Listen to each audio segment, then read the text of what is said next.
The Keep It Clean podcast is an entertainment show.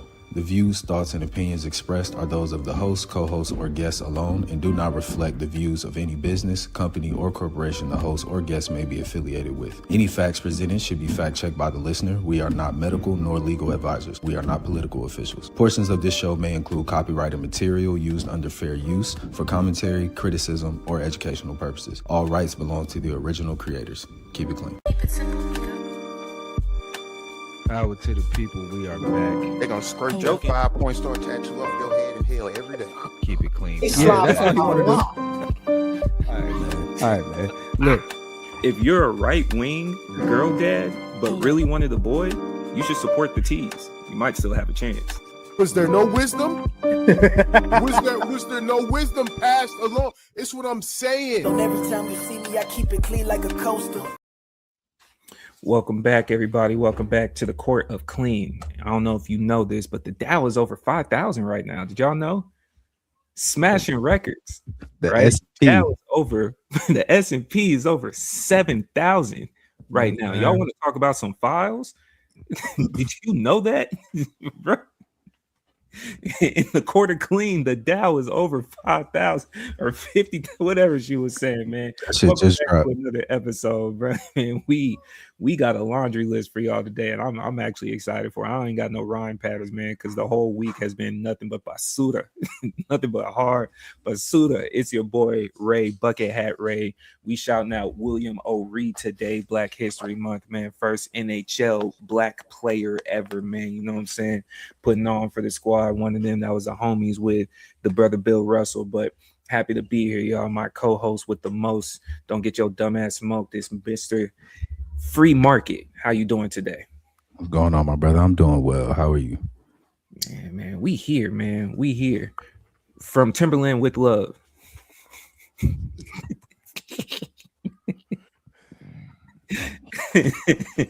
It's funny as fuck. I just got a new pair of Timbs, just last weekend type shit. But listen, man, look, man, we ready. We here. There's a lot of shit to talk about today. None of it is good. I don't know what to tell you. man, the Mighty Morphin, straight out the mid of the West, man. How you doing, brother Ev, man? What's good with you? What's going down? Happy to be here. Didn't think I was gonna be here today, but we back at it. He did this for y'all. Facts. He didn't know he was gonna be here, but he did this for y'all. He could have been anywhere in the world, not with you, but he showed up anyways, man. That's someone that's dedicated to the job. That was a real game time decision too.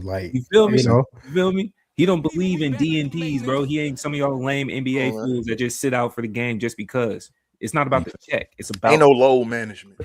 No, man. Yeah, it's about the heart, son. Come on, B. Like, comment, and subscribe, people. We do appreciate y'all popping out, man. We can be found at YouTube, which you're watching us here, TikTok and Instagram at the Keep It Clean Show. We appreciate all the comments that y'all have been providing us, all the feedback, all the questions. We have the Cyberry shout out to the Brother Promise still going on. We still, if you need help, Ev, shout out the website. Findhelp.org. Findhelp.org. That's a fact, man. We're focusing on making sure everything is solid within the Black community. But in the clean court of today, my good sir, what do we have prepped for the people? Yes. In no particular order on the clean court docket today, we have TikTok, the Pam Bondi hearing, El Paso's airspace being locked down, Ja Rule and Tony Yayo and Uncle Murda get on the plane, J. Cole's rollout and J. Cole's response to Cameron, FBA, and some Black history facts. That's what we're doing today. Yeah, you said the Ja Rule and Yayo. It sounded like the opening to a joke. So Ja Rule, Yayo, and Ja Rule get on the plane. Yeah, man. Like I want to start off with some Black history facts. We're gonna do this multiple times throughout the episode because it is Black History Month, man. Who wants to present a fact first? I'll go first. I'll go ahead. Shout out to all the maroon societies that popped up in retaliation to slavery during the chattel slavery era of the Americas. You know what I'm saying? Most folks do not know, but shout out to all of the Black people that escaped slavery and formed a society in the swamps. The Great Dismal Swamp is one of these places. If you would like to know more about it, these people left, ran off into the woods, ran off into the swamps, and created societies and ways of life with freedom, and were never seen or heard from again. You know what I'm saying? So, yeah. Okay. All right. I got a Black History fact. It is not that intense though, or that in detail. Mine is just shout out to Goapele, because a lot of people don't know she was the first Black woman to upload a video to YouTube. So, and everyone knows Goapele, you know what I'm saying? One of Drake's first songs off his mixtape, So Far Gone, you know, he sampled Goapele with Closer to My Dreams. And that's the song. That was the first video that that was uploaded by a Black woman to YouTube in 2005. So that's fire to me. So nah, peace to Goapele for sure. That's Black History for sure. Bodega. My shout out to is Dr. Daniel Williams. Okay, she performed the first successful open heart surgery in 1893. That was a Black woman. Just so you know. I'm saying, always getting into it. Peace, for sure. Big facts. I'm gonna go with giving a shout out to the first woman to perform a backflip in the ice skating rink. Even though they trying to give the homie credit, I know you did it, but we here for Surya Banali, man. Did it one-footed, landed it when it was banned. They said she couldn't do it. They didn't even have the scoring pattern to be able to appropriately score her. She was on some Simone Biles before Simone Biles, right? Peace. History being made, and don't get me wrong, man. It wasn't like one of them stories where they just said they couldn't do it just for any reason, bro. It really was a health risk, man. You trying to pop a backflip, you mess around, snap your neck on that ice, and she just showed pure athleticism, one-footed. Right? No, I ain't gonna lie. My first time ever ice skating, I fell and like hit my head on the ice. And it didn't dawn on me until like literally this week. I was like, I may have gotten a concussion that day. Yep. Yeah. You know what I'm saying? Like the light flashed, the whole thing. And I was just like, I just went home type shit. Like, you know what I'm saying? Like, that nigga went home, slept it off. Like, how? They gave me sturdy. some, like bro, people genuinely don't. I went in the air, came down and like, boom, hit my head. They was like, yo, you good? I was like, I mean, it's a little starry right now. They gave me some hot chocolate, told me to sit down, took me home. That was it. My pops used to tell stories about how many people he's seen chip their teeth on ice from falling, like trying to figure skate. And yeah, man. Now, I wanted to start off with the Black History facts, man, because like Nick said, we got a cleaning list. But we're going to go from there, little positivity, into your solos. I don't know where we're about to go, folks, but I'm excited. I'll go first here. Stop doing homie business and then try to incorporate industry. Okay. If we're doing back end splits, we're doing back end splits. If you're getting paid up front, you're getting paid up front. If we're doing paperwork, we're doing paperwork. But if we in the spot, let's just, you know what I'm saying, we just gonna do that. Paperwork, they don't bring up no paperwork. Y'all just say, no, back end is cool as fuck. And then the song take off. Don't try to put no paperwork on nobody, man. Stop doing the homie business and then trying to apply the industry rules. If you're going to be in the industry, act like you in the industry. When in Rome, do as the Romans do. Yeah. That's my keep it clean.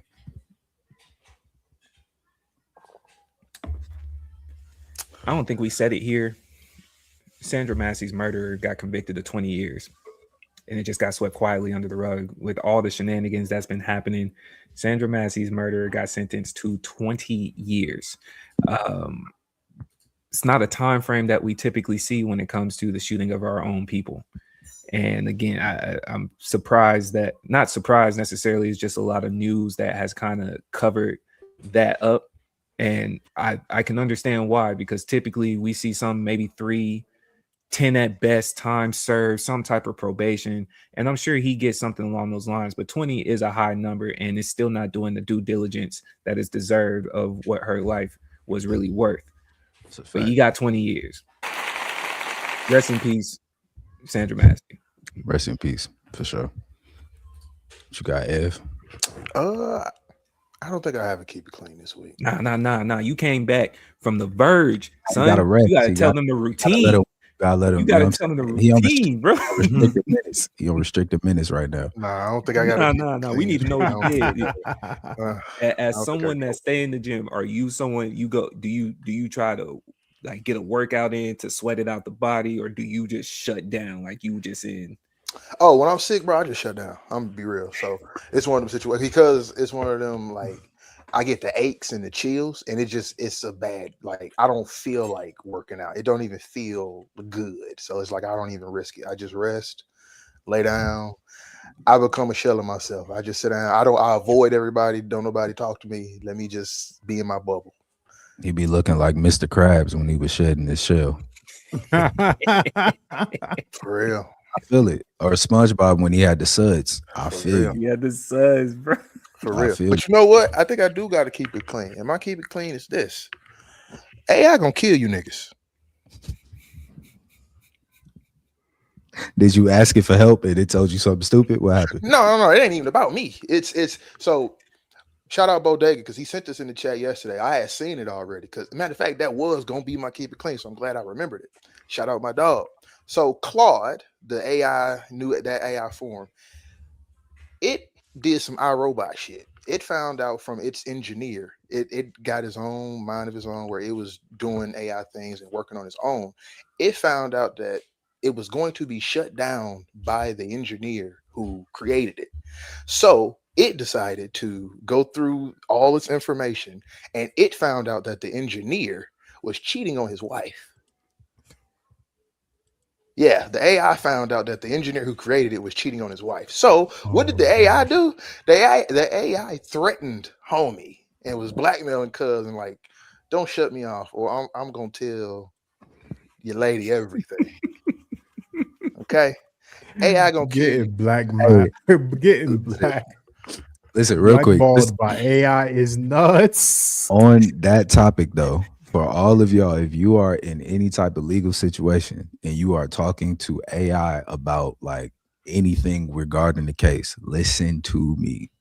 Anything you ask that AI is not under confidentiality agreements. All right, please protect yourself. That is a third party situation, and just because it helped you draft whatever forms and all of that, and then you took it to the lawyer, the thing that you searched, the query, is still public. So just do with that information what you will, because that AI gonna get y'all fried. Imagine AI having all this thought, and the first thing it does is be a snitch. Like, and that's the thing. Let's be real, bro. The AI has learned to work in self-preservation mode. I'm gonna say this real quick, and we gonna get to you, Bodega. I think the reason that the folks that scared of AI is scared of it is because if it's gonna take over and act on, like the only thing that it can move off of is the people who put information into it. The folks who running that, how they minds work historically. If the AI start moving like that, they have a lot of reason to be scared. Yeah, the AI might put out the Epstein files. It might unredact for us. The AI is gonna redo the. Y'all not hearing me. Yeah, but not hearing me, but it's okay. Look, man. Look, no, I'm with you. Because niggas ain't scared of AI. I do. To both of y'all's point, I'll add to this. If you someone that uses it to get by in your day to day, so you don't have to put in any effort, at least try not to use it around people that know you, right? Because I understand we for our age group, we didn't have AI, but we had computers, and turnitin.com existed for us, right? All the way through my college days. Cool. So the new generation got the chat GPT, right? Now, I'm sure there's a lot of parents out here that can relate to this. If your kid gets an assignment and you are being a parent and you read that assignment and you know your kid, just go ahead and pull them aside. This even from my seat, man. I seen what you did. I seen it. We gonna have a conversation, bro. Like, this don't sound like you. My thesis in this paper is going to be to show the streamline of information from Dash. Don't forget, ChatGPT. That's our niggas be fucking up. The dash. or no, hold on. You ain't take the quotations off of the joint, my guy. Like what we you ain't take the quotations off. Nigga copied the title and response and everything. My half of it is bold and half of it ain't. What's going on? Bro, and if you really want to get nerdy on it, man, the crazy part, y'all be so dumb with the copy and paste. It has the metadata. Like, if you really want to get into the field of Evan, I was like, bro, I'm pulling the metadata of whenever any picture or text is sent, man. Just stop, man. But it's gotten to the point, man. I'm talking to homies, man. They say they writing their whole Tinder profiles with nothing but Chat GPT. Bro, they in corporate America using Chat GPT to make their headshots. But bodega. Yeah. No, they are. Because they are.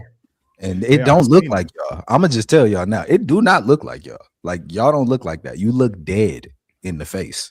Like, they be taking a picture of them in the club and be like, "Hey, AI this on the phone." Come on, bro. Be looking ridiculous. Y'all look like X-Files.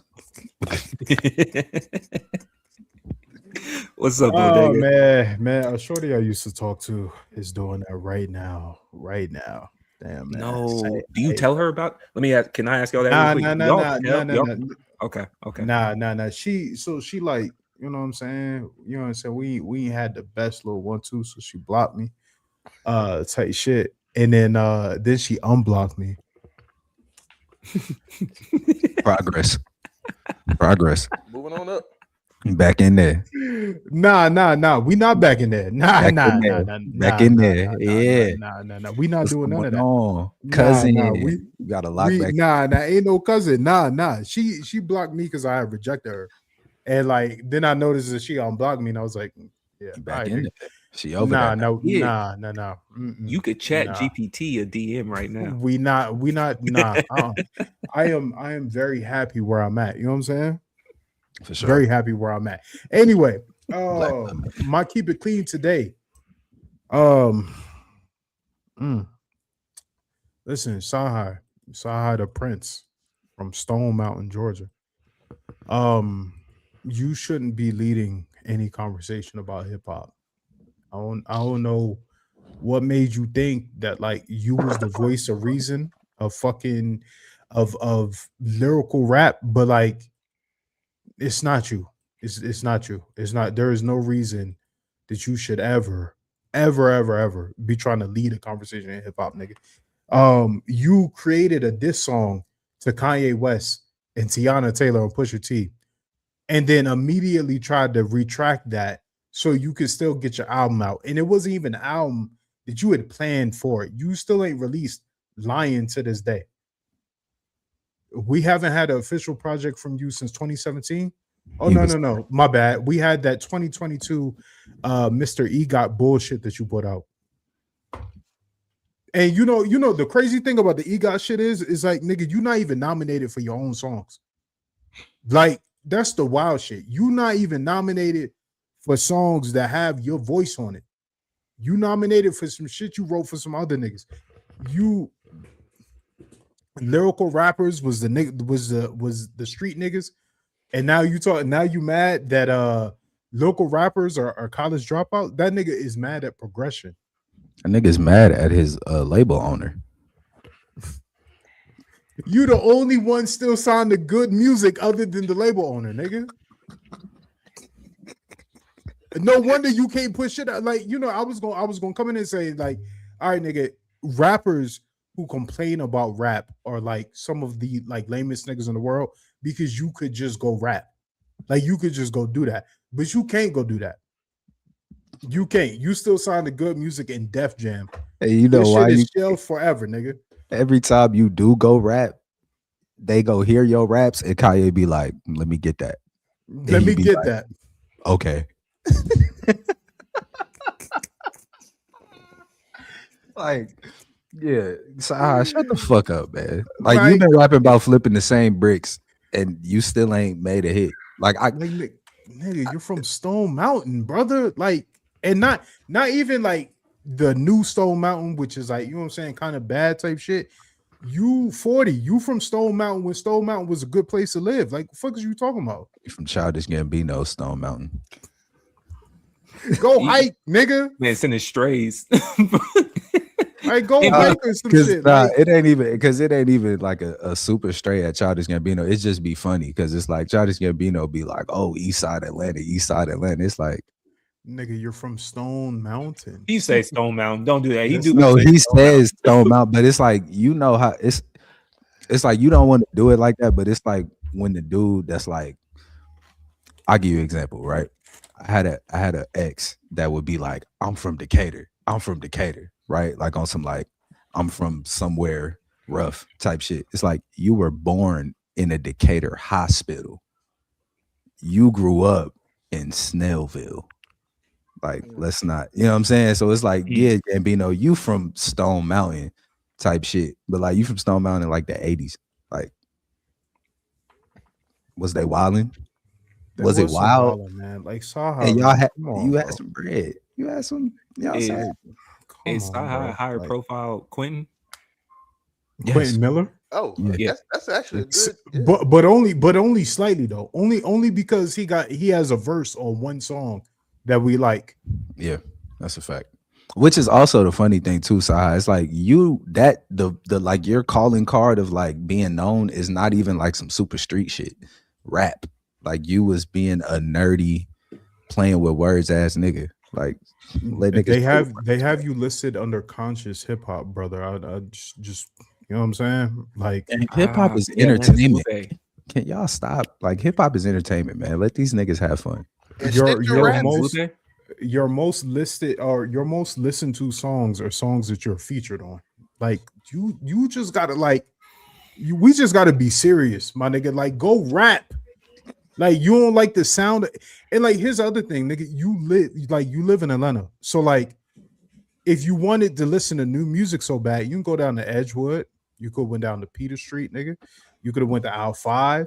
You could have went to Center Stage. Like, it's niggas in the city throwing events every week. If you want to listen to new hip hop so bad, you talking about some everybody just rapping about the same shit, bro. Saha, you been rapping about the same shit. Is he okay? Is he our Lupe? No. Is he like Atlanta's Lupe? No. Fuck Lupe no. has hits. Fuck no. Lupe has hits. I meant the Lupe old version. Lupe is an alien. Lupe is one of man. Lupe like is one of those niggas you don't even list in your top 5 because he exists somewhere like in another dimension outside of it. Well, Andre 3000 and Dr. Doom. Like, yeah. you know what I'm saying? MF Doom type shit. Like Black Thought in them niggas. Like, it's like Saha nowhere near. No. And a Trojan in my pocket. Matt Liner. No. That bro said he has dreams of being an EGOT in the songs that he nominated for, like New Slaves, Down to, All Day, Famous, Ultralight Beam, and Sicko Mode. You know how, like, you said you don't want to go look up lyrics all day. You know how, like, niggas would have to look up that you were on these songs, that you had written part of these songs. I forgot how trash of a bar Trojans in my pocket, Matt Liner. When he said that, Matt Liner wasn't even in the league no more, bro. Matt Liner was a failure as an NFL QB. Y'all just some major haters and some math minors. Tiger Woods, don't make me grab iron. Yeah, bro. Like, cool. I feel you, Saha the Prince. I feel you. You ain't put out good music since 2017. I'm gonna say it since 2017. No Dope on Sundays was fire. I can't let these nigga trick me off the street. Like, man, and it's like, bro, like, and that's why I said it was disrespectful, right? Because it's like, nigga, your last good worthy shit was over 10 years ago, and you still talking. You don't even have a voice. Last nigga, and Saha, you was trying to tell niggas that the Republicans freed the slaves. Like, you was on your Candace Owens vibe for a minute. Like, you was even ghostwriting Kanye's racist shit. That wasn't even an Abraham Lincoln initiative, nigga. Like, it wasn't even an Abraham Lincoln initiative. Like, Abraham Lincoln was going to lose Bodega. We can't. He was We not no, even out the solos yet. because that nigga, nah, fuck it. He was gonna lose the Civil War until he made slavery an issue, nigga. And the only thing the Civil War was actually about was about taking away states' rights. Man, you the same Republicans on 150 years later, right? Taking away state rights. Look, do the fucking math, nigga. We get inside highway simply. Look, man, you're not a priest. Stop doing that. Like that's weird. Not a priest or a fucking prince. Like you're not a minister. Just stop wearing. Stop doing that, man. The jester. And stop talking about the nerd rappers, because if to say, "Oh, I don't want to hear about these nerd rappers," Kanye is a nerd. But no, don't. That's what I'm saying. Don't say I don't want to hear the nerd rappers, and then say, "Yeah, Kanye was the first." You're a nerd. He's like and you're literally hand in arms with the nigga. Still, so he's mad at his own product. Yeah, you can't complain. You're hand in pen with the nigga. Yeah, he's mad at his own product, man. Recent too, but, like 2024, nigga. Like that wasn't even the old shit. Everybody else, all lives matter. Like nigga, you probably gonna have credits on Bully that's gonna come out next month. Like, speaking of all lives matter, nigga, man. Speaking of all lives matter, if we focus in on the Black Lives Matter, specifically foundationally Black Americans, bro, they've been active outside, bro. I mean, Black History Month. They've hit a wave that I haven't personally seen these last few years, man. How's y'all's timelines looking? What's been popping off with the faction? Only place I've seen them niggas at be on TikTok, and none of them got good eyebrows. So like, I don't pay too much attention, to be honest. Yeah, I would say honestly, like on Twitter and shit like that, my timeline does not have them niggas. I'll be seeing them niggas, but they just be mad at like people not talking about them. Like that's all it be. Like they be like, "Oh, you said immigrants built the country. What about niggas?" Like that's all they do, like all day. Like or like with Black History Month, they was like, Black History Month is about Black Americans, not nobody else. It's like, okay. Like, okay, like then what? Nothing. If like, an FBA nigga sees this, like I would like to sit down and have like a conversation with y'all. We can do like a little one-off or something like that. Because you niggas continue to call yourselves not an organization while moving as an organization that sits on the couch. Like I'm really confused by that. Y'all leader is Tariq Nasheed or whatever the fuck that nigga name is. Mm-hmm. Like I like, you know what I'm saying, and I get the points. You know what I'm saying. Y'all got the like Dante Kyle got a white mom. Y'all got that shit off. You know what I'm saying. Cool. But the nigga who's leading you now is formerly a pimp and still talk like one. The nigga who's leading you now is formerly a Pan-Africanist. Did y'all not watch Hidden Colors? Yeah. Like he came out with multiple Hidden Colors movies, if I'm not mistaken. Like, and once that stopped working, what did he do? He started grifting to what he's doing now. Like literally not too long ago, like last decade, he was running around telling y'all how the original black man is from Africa and how our ancestors and how it all links together. He was giving it in DVD format. And now he's saying those people hate you. You know, and the crazy shit about that is like it's all built on the premise of the loud and wrong group, right? It's always the minority group that's loud and wrong. Of course, you know, the UK niggas, you know, they say X, Y, and Z, blah, blah, blah. You know, we don't know where we're from, blah, blah, blah. That's a very small population of the niggas who don't understand how the Atlantic slave trade works.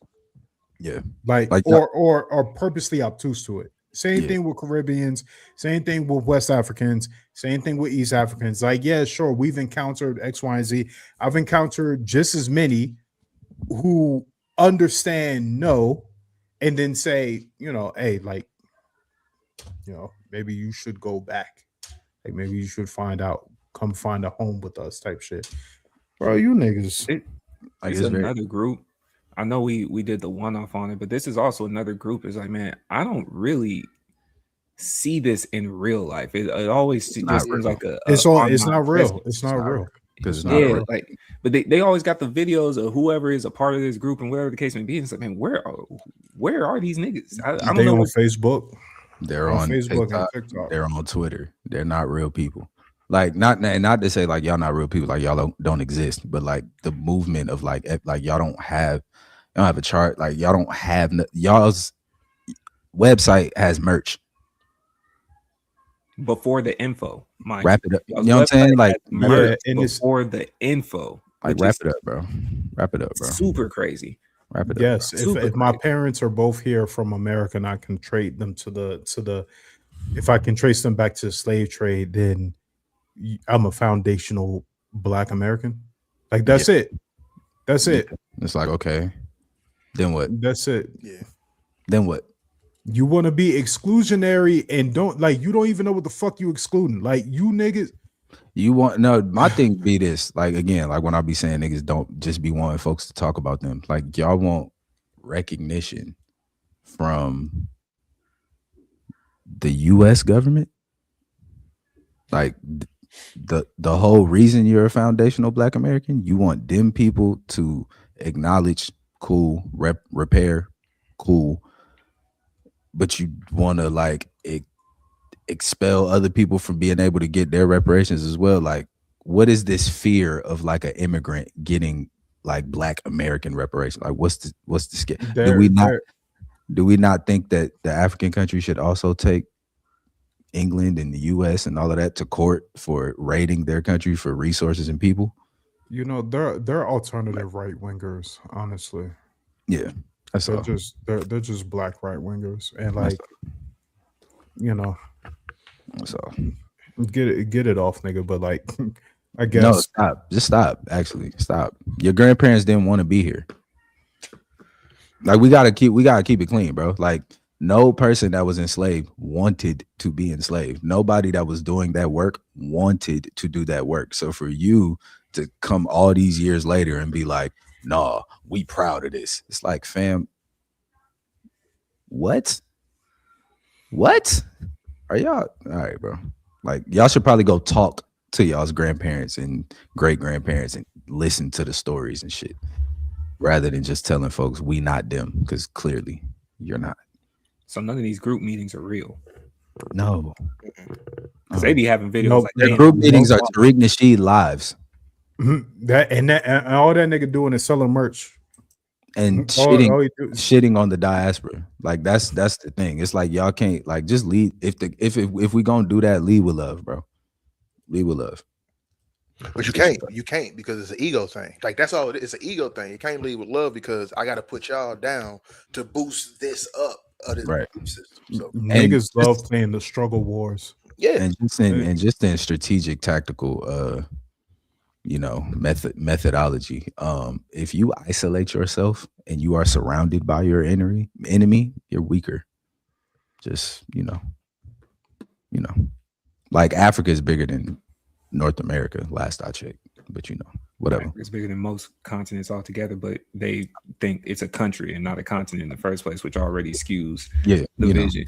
But well, and hold up, last thing. Stop acting like you niggas wasn't in elementary school getting the African booty scratcher shit off too. Like we did it to them just as much as they did it to us. We all have to repair the relationship because we all suffer from the same common disease that is white supremacy. Stop arguing with each other. Turn your head to the people that are making you argue and kill your masters.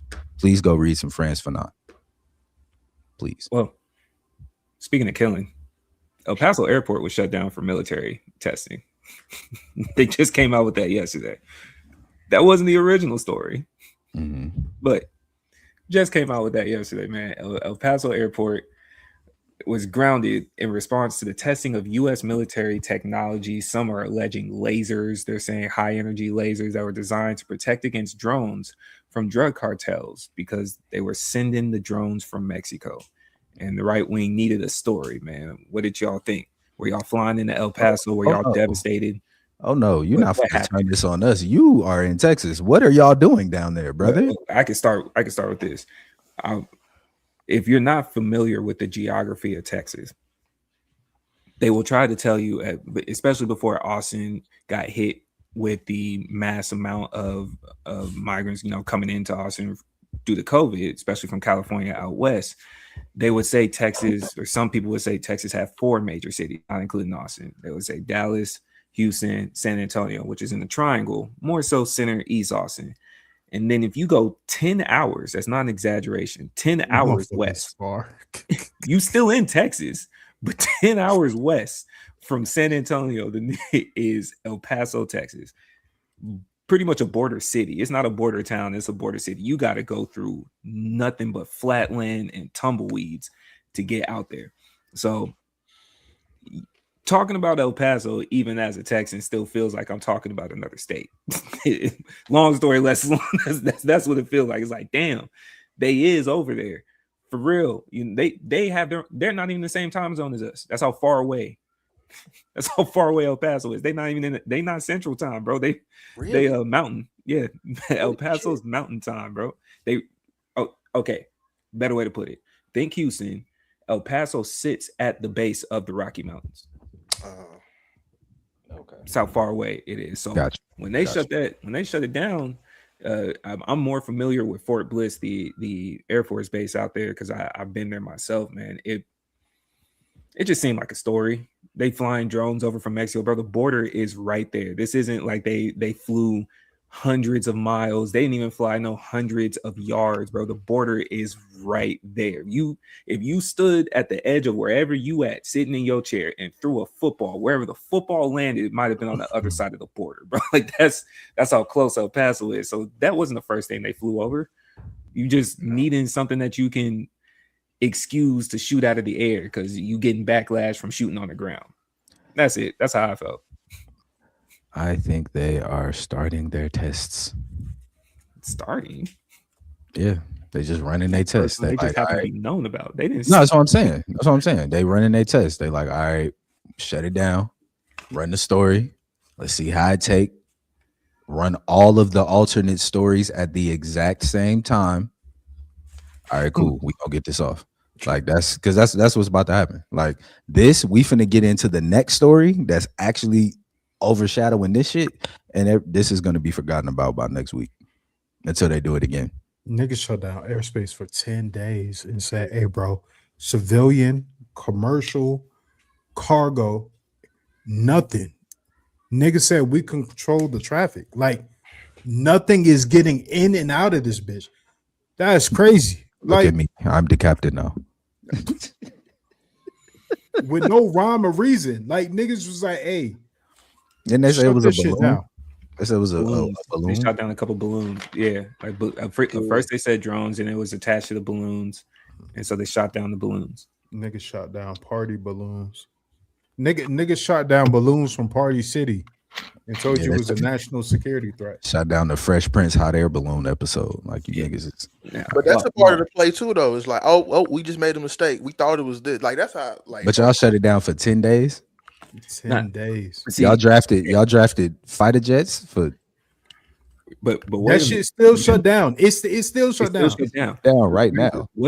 Remember was it last year or the year before where they had the unidentified objects? Like it was balloons as well. Wasn't that on the East Coast? No, I think that was north. That was up north, like over the north border, somewhere over there. I think like, what was it? Like it was somewhere around Canada though. Like it was up there. I think it was up there somewhere. I thought it was like in the tri-state. I thought it was Canada or something, but yeah, they were saying that was from China with the weather balloon. Okay. Oh yeah, they did. They said that. They did say that. Shit was from China. They didn't shut down a single airport. Not one. Not one. No. With all due respect, nobody in the country other than maybe Texas itself, and still was worried about El Paso, Texas. You brought this to our attention. You could have got away with this.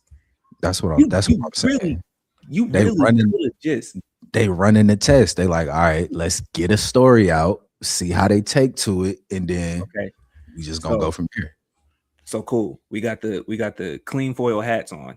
I'm not skipping past the fact that they were testing high energy lasers. I can't just skip past that word. You put that on MSNBC. We know that they be doing stuff like that, but high energy lasers. Is this go specifically to a former group chat mate of ours from back in the day. Nick threw me in the chat, man. This is the type of brotherhood that he believed that we had at this time. He threw me in the chat with some absolute piece of dirt scrub, bro. This boy was fully on the 5th grade reading level, and he is of the belief that him and his can go storm military bases, right? At the time that we was having a chat with this lost buffoon, we was just talking guns and regular drones. They hadn't announced and confirmed the high energy lasers that they could just fry half of y'all with, man. Like, Bile is burning. Bile is burning, brother. We back to the conspiracy theory from last part. When they was telling us how they really cooked Hawaii, it wasn't a wildfire. It was just high energy lasers burning out all the. This is the second run of your test. Like they used Puerto Rico as a testing ground for missiles. Yeah. You know what I'm saying? Yeah. So like, just you know what I'm saying? Like these unincorporated territories.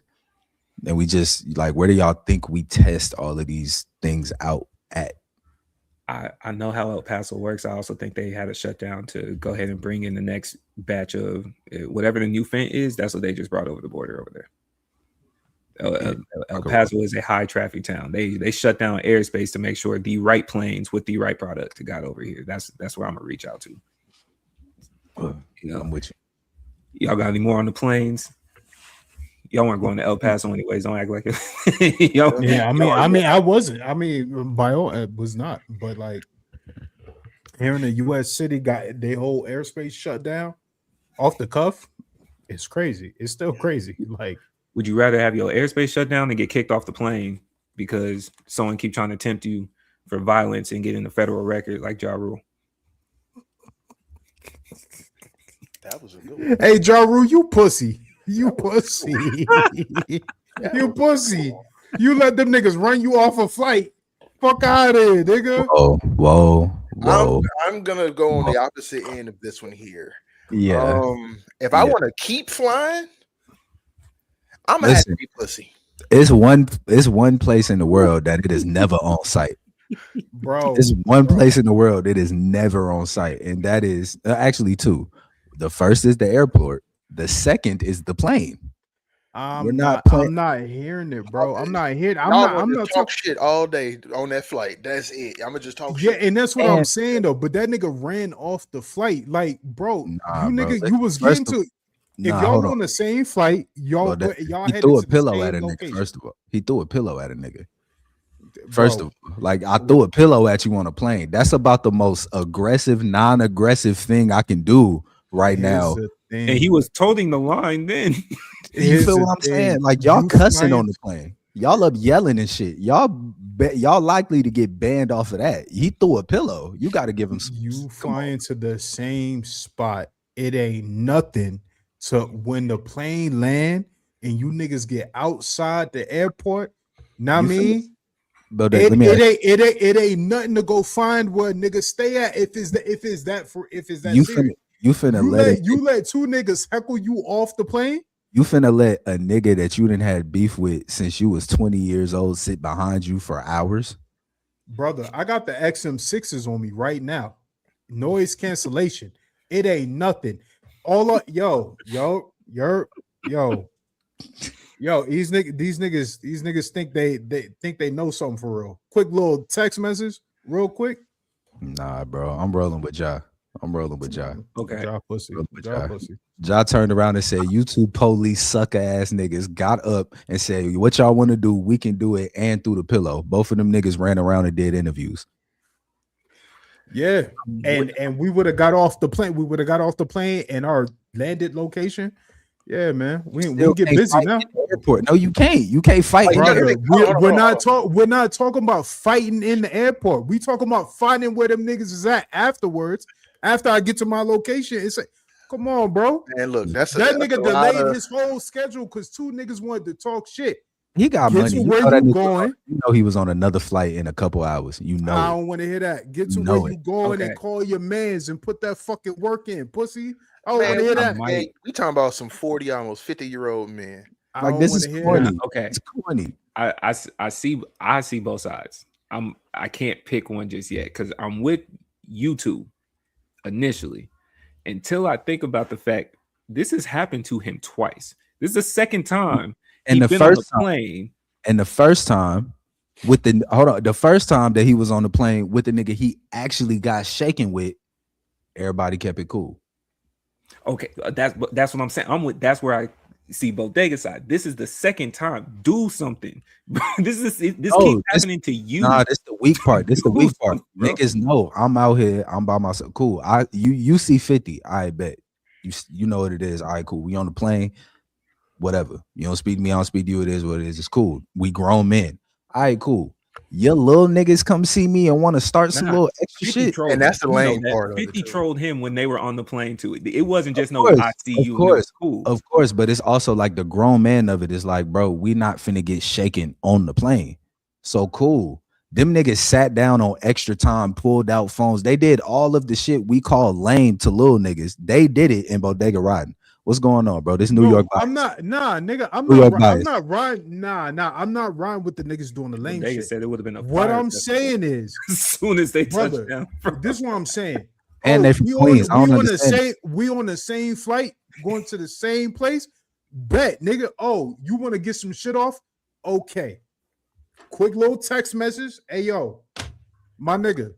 And then we can see about it. Cause like if niggas is that tough, if niggas can really get all that shit, come on, let's see about it, nigga. Let's see about it. We going to how the Yayo and them handle it. We going to the same place, my nigga. We can listen. It's not goofy for them niggas to even pull up and do that. What you mean? Of course, it's goofy for them niggas to do all of that. So then, how is Ja Rule the pussy and they pulled up on goofy time? Because nigga, you not about to run me off of my schedule and off my flight because you want to talk shit. We going to the same place. We going to the same place. I can catch you outside of the fucking airport when we land, my nigga. That ain't nothing. This is what I'm saying. You let niggas get you all hot and bothered doing lame shit and ran you off a fucking plane. When them niggas is pussy, them niggas wasn't even they wasn't even on that type of time for real. No, nigga, we gonna land in the same spot, and when we land and we get the fuck up out the airport, let's see what's cracking for real. Or when I got three more of my mans with me, let's see what's cracking for real. I can throw a pillow at one of you bitch ass niggas and go fly peacefully for. It's gonna be I can get rid of all this. I can get my peaceful regardless.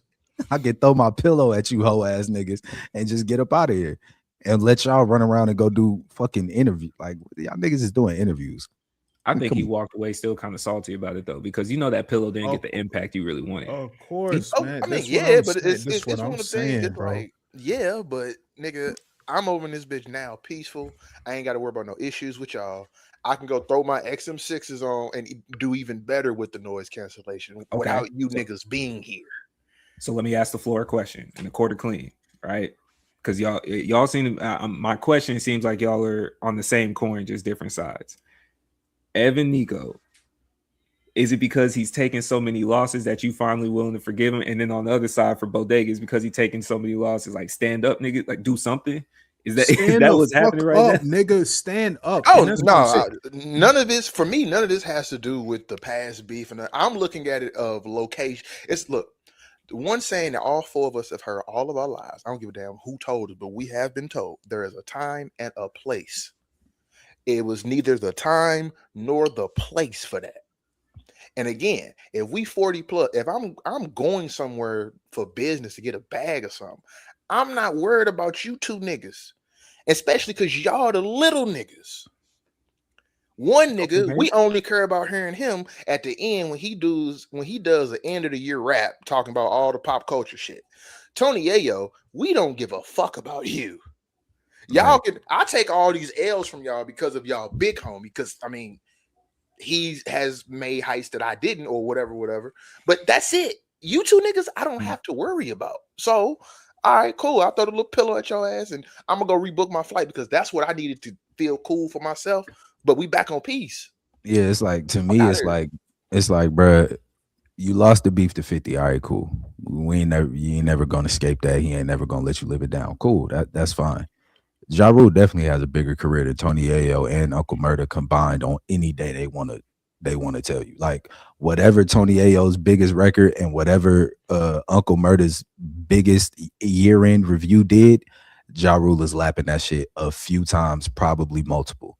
So if we gonna get to that point, for me, when your little niggas pull up and pull out phones and want to do all the extra shit, you pulled out a phone, you police ass little bitch ass nigga. And then when I get up and say y'all want to shake, y'all want to stand there and keep filming this shit, I'm gonna throw a pillow at you like the peon you is. Go book my flight and fly peacefully like the star that I am. Get the fuck on while y'all two niggas go run around and do interviews because y'all need this to get money. Because that if he don't pay y'all, you gonna be struggling. Get the fuck out of here. This conversation got so New York that Nick and Ev, when they say little niggas, they say it just like Mace. You little niggas. They took the Mace voice for this Who the conversation. fuck is this nigga? Hey, like, let's be real. We just got done talking about Saha, right? Them two niggas not even Saha. They're not. I don't know, bro. Which is exactly why. Hold on. I don't know if that's true. I just heard that both of them gained all the followers from the Fire Festival. Like they were supporting them in that little situation, bro. All right. Okay. All right. My point is this. And see, here's the thing. I agree with everything Ev and Nico said, except for rebooking the flight. Like I agree with everything else. Them niggas is pussy. They police. Them niggas trying to get jokes off. First and foremost, I'm not beefing with a nigga for 20 years. Take that however you need to take it. I'm not beefing with a nigga for 20 years though. Fair. But letting the little niggas run me off the plane, no, bro. Y'all niggas are so hot, right? Y'all got so much shit to say. Bet it. Let me go ahead and throw in these XM6s, stewardess, bring me my drink, whatever, cool. You know what I'm saying? I'm chilling. The moment we get off the plane, my nigga, listen, somebody gonna know where you at, and we gonna see about it. We gonna see about all this shit. There's a lesson here. There's a lesson here for all of the cleaners that are watching, and I'm gonna just say this: choose the path of least resistance. Choose the path, because I feel Bodega on some like y'all not running me off the plane. I feel you. Also, y'all the little niggas, y'all the little pussy niggas, y'all the little niggas, and if y'all get kicked off this plane right now, might be a little bit different on y'all getting home. I don't have to worry about any of that. I'm gonna just go get another flight. Like I don't even have to concern myself with this extra shit y'all doing. I'm gonna just go get another flight because I got bread. I think that's a part of it too, because you gotta think this whole thing starts because them two little niggas see him as like, oh, I go suck ass Ja Rule on the plane. Oh, so y'all care that much? I probably seen you niggas and kept it pushing because y'all behind me. Y'all behind me. What? Like, because they had to sit together. Yo, imagine that shit. Them niggas get on the plane and Ja got to get the middle seat.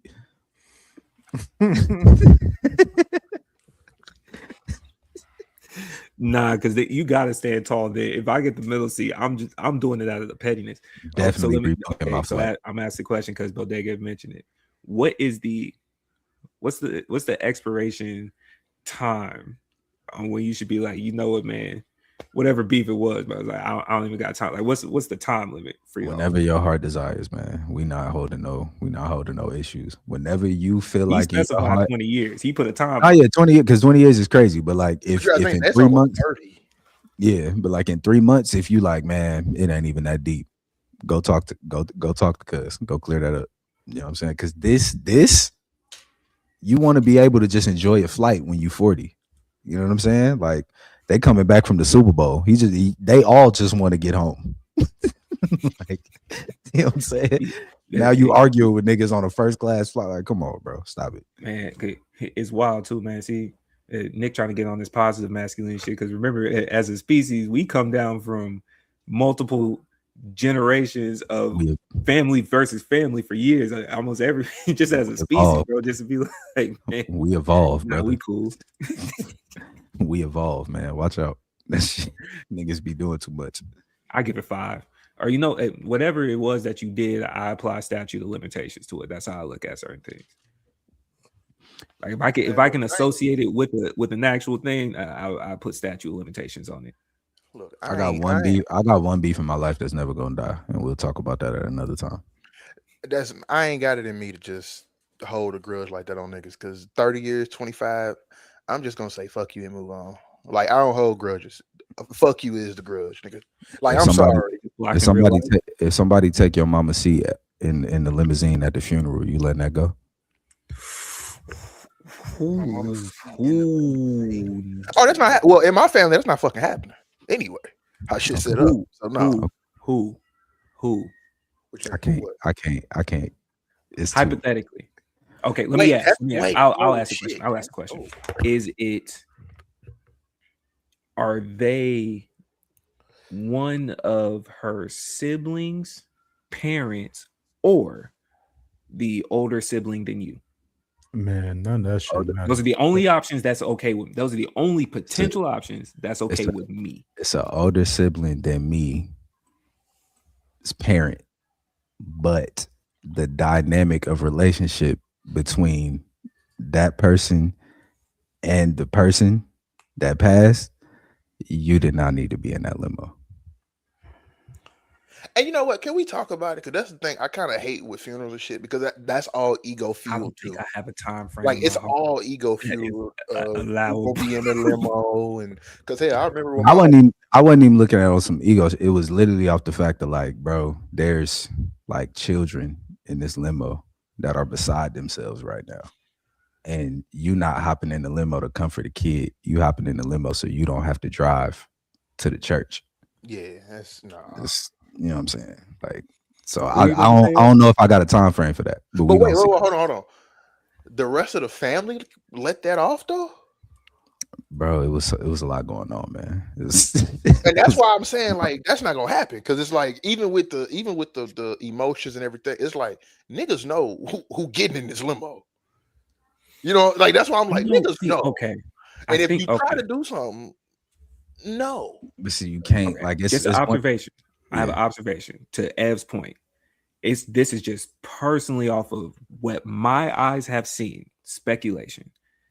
There is a slight difference, even for us as a people, in what a Southern funeral consists of. And what Nick is saying, like that slight difference of anything can happen, and there is a lot every single time to where I don't think because of that somebody would say something. So usually you end up more with a situation of there's this one person that's really pissed off about something that a lot of people probably just missed in the moment. Like it's just something different about or even if they saw it, even if they saw it because they did, and I know y'all did, but even when they saw it, it's like for what we're about to go do, it's not. We don't need to do that right now. Because it's like the ones that I've experienced, especially when you start going to Louisiana, Mississippi, Alabama, them 3 states, and they do their funerals. It's like, bro, the town might be here, so you are having to cross that line to cause a scene for everybody, bro, and they will never forgive you, even if you right, bro. Like there's nothing you could do. You just gonna have to, like, that's one of them. You just have to wear it, and eventually I might get it. But it's like I've noticed because I've gone, unfortunately, like I've been to a lot of funerals in Memphis. I did attend one in St. Louis. I was up in Chicago, 2 in Detroit, compared to what it looks like in on the West Coast. But then once you like the Mississippi, Louisiana ones I went to, it was just because I done seen it too many. Nick's situation happens at least once a funeral. That's what it feels like. Yeah. At least once a funeral. Every time niggas talk about everything that's gonna happen and the way the program need to go and all that other type of shit, and it's always one person who just like it come time for it. There's always one person who decided to do some off shit, and in the moment, you know what I'm saying, it'd be greater good type shit, cool, whatever the case. But like, yeah, it's always flaw shit. It's always like dog, like, and it's always them niggas that pull up to the repast, get a plate, and dip. They don't never even kick it. Actually, like quiet is kept though. Yeah, quiet is kept. Realistically, the thing about Southern funerals, it's time is always the basis of the argument in some wild way. Because even for what you described and what we often see in the situation, it's always someone that is going to get up and probably make the statement, because I was there. We've all heard that at the funeral, because I was there. I was the one spending time with so-and-so. So they feel like they have the validation then, because I was even talking about it with my cousin. So I attended older family member's funeral this past weekend, right? Rest in peace. He made it 85, God willing. Great, right? And then it was brought up of we on the tangent, we on this one off, but with time versus money.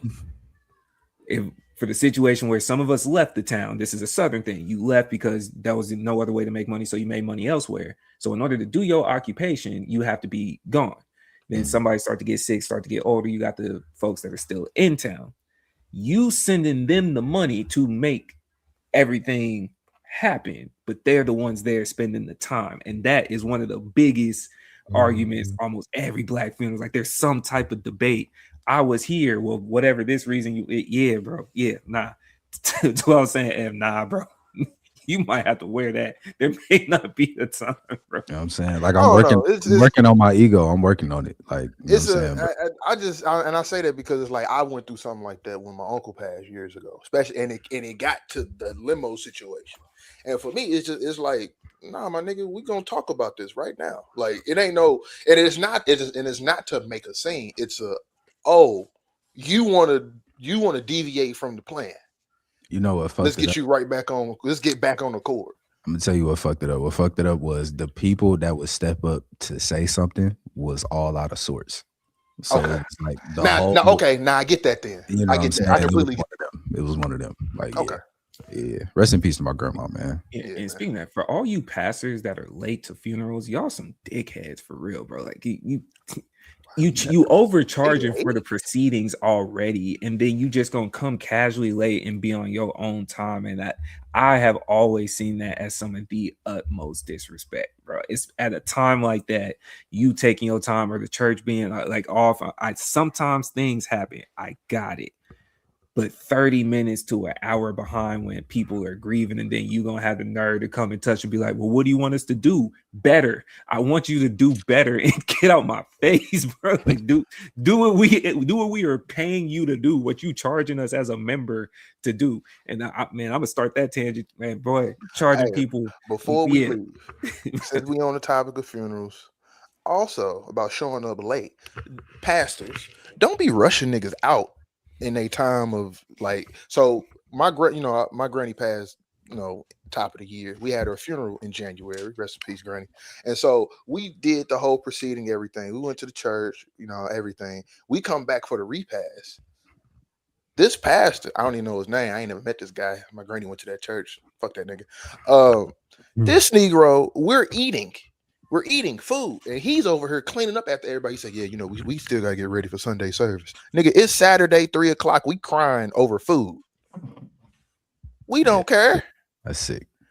I need to heal, and I'm working on it because I don't think the pastor would understand the pride that I would take as my brothers and I band together to whoop your ass in the house of the Lord in his name and in whoever's name of just who passed away. We would beat your ass and hide the Bible. Watch. Like, oh man, because you being there in the moment where I needed a vent valve for this anger and pain. Like, bro, God did call you to the all down there eating and everything. And bro, first off, we eating the people who were cooking the food. They had more place to go for themselves than the food that they gave for us to eat. Them niggas had hella to go place for themselves. And then you rush it. We was there for all of probably 20 minutes trying to eat, 30 minutes. And it's like, all right, if you're going to take pictures and all that, y'all need to go and leave, go outside and do this. First of all, that's wild. That's nuts. That's wild. Well, on the conversation of sick niggas, Pam Bondi was having a hearing. Y'all clear out. She was having a telling, not a hearing. She was having a telling. Y'all clear out for Bodega. Hold on. You got your sneaks time. Before we let Bodega off the leash, you know what I'm saying? He coming to have a conversation with y'all. I just want to give kind of the details of what happened, right? Pam Bondi had a hearing in front of Congress. Mm-hmm. She is the Attorney General of the USA. That's probably the highest position. I think the highest position you can get in law if you practice publicly. Right? Yeah, Bodega's going to give y'all a breakdown. Bodega's going to give y'all a breakdown of how that happened. Yeah. Mm-hmm. She testified before the Judiciary Committee. I'm just giving y'all some notes for oversight of the Department of Justice, which is a focus on, with the focus supposed to be on the recently released Epstein files. So it's all the government records related to the convicted sex offender. That was the purpose of the hearing. And I've gone that way. That's the purpose. So there was notes from it. Most members of Congress heavily criticized the DOJ's handling of the release, saying that the documents were heavily redacted and allowed exemptions despite the requirements of the Epstein File Transparency Act, which was passed, and just a various amount of federal laws just in general, right? There was people that were left unredacted, such as the victims, that the law stated that they were supposed to remain redacted. And then there was people whose names should have been shown, had been requested, that ended up being redacted during that process. Bondi tries to respond saying that they only had 30 days. Key point, in fact, though, or I'm sorry, a clean fact is, while it was given 30 days, they still waited till about 75 to follow through with what they were requested of. She defended most of the department's actions, arguing that the DOJ worked with a compressed timeline and insisted that redactions were necessary to protect privacy or comply with legal activities, and then repeatedly framed criticism of the Democrats as political theater, often bringing up ICE or any type of federal agency or immigrants. That was usually her counterpart. It did look that she acted and answered a particular way to one side of the house versus the other. All right. And last but not least, they focused on the document labeled Jayapal Pramila Search History, which referenced the photos and hearings which show Bondi holding what appeared to be the printout list files a Democratic lawmaker had retrieved or searched for in the Justice Department database. And then they're trying to figure out where those went. Where are they? Bodega. Where are they indeed? Listen, cleaners, I know. I'm with you, honestly. You didn't even know who the fuck Pam Bondi was. I know you didn't. I know you didn't, because I didn't. She's not a prominent member of the of the legal community by any stretch of the imagination. By any fucking stretch of the imagination. Okay? Pam Bondi is a blonde-haired white woman with an extremely wide part, who is from a very rural part of Florida, and was a assistant county attorney general like 15 years ago. Somehow, some way, she found her white ass the Florida attorney general, just from a rural county, by the way. Rural, like if I named this place in Florida, you wouldn't know where the fuck to look. She became the attorney general of Florida, and then was promoted to the United States Attorney General during Trump's latest term. And I mean, what can I say, right? Like what like here's the thing. I'm gonna try to paraphrase this for y'all. She is a full-blown Trump supporter. This isn't somebody who is taking some sort of legal action or anything along those lines, and like has like they're not doing the science, they're not doing the math in their mind.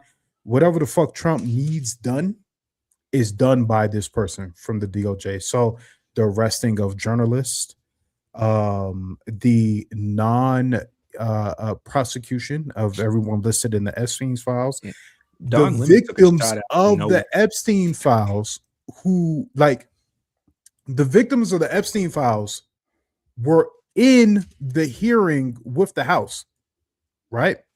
They were clearly labeled. They had reached out to her, willing to testify, was denied by the DOJ, and then said they were still willing to testify. Like,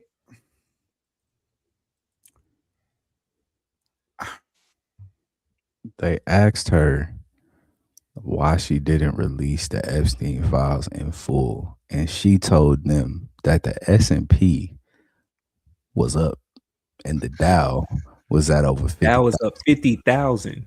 That was the up. S&P is up 7,000. She read that like Vegeta read the power level of Goku, dog. Like the power level is 50,000, bro. Like y'all aren't hearing me. Them niggas got rid of DEI and then did a DEI hire. They're all DEI hires. All of them. That's the crazy. That's the funniest part of all of this. They are strictly hired for their ideology and the fact that they're white.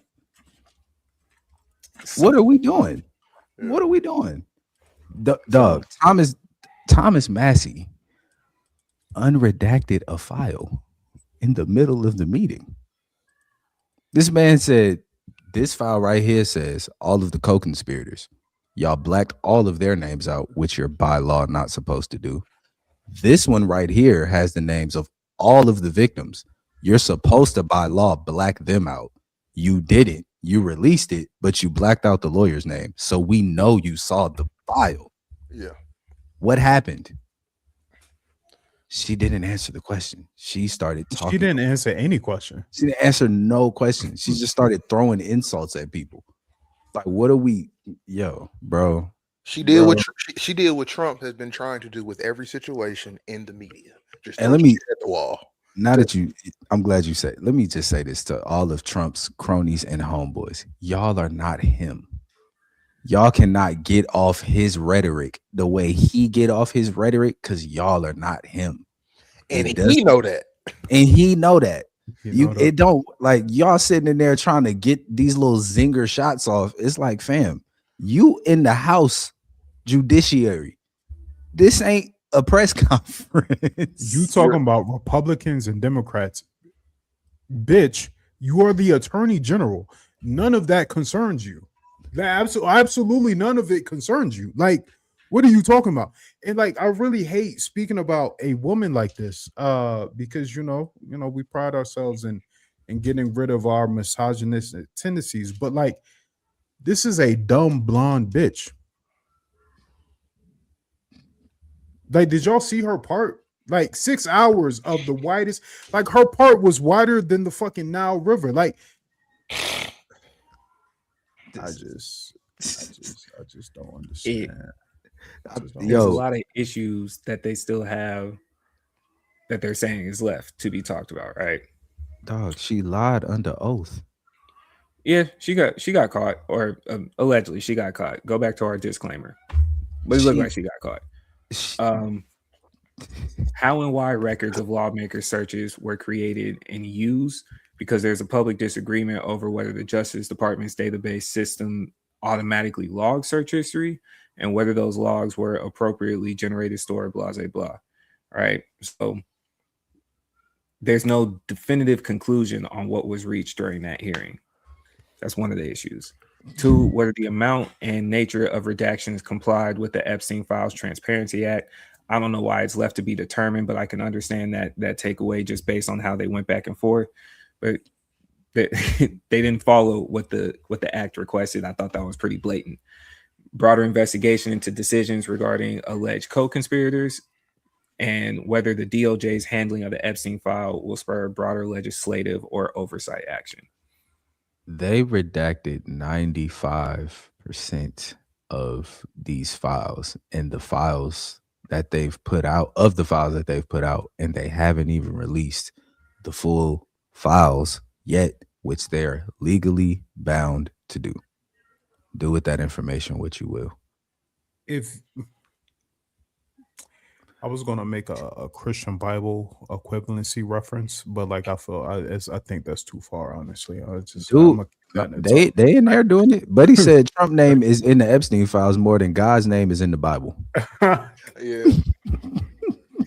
They redacted and changing these fucking files the same way King George changed that Bible on you niggas, or King James.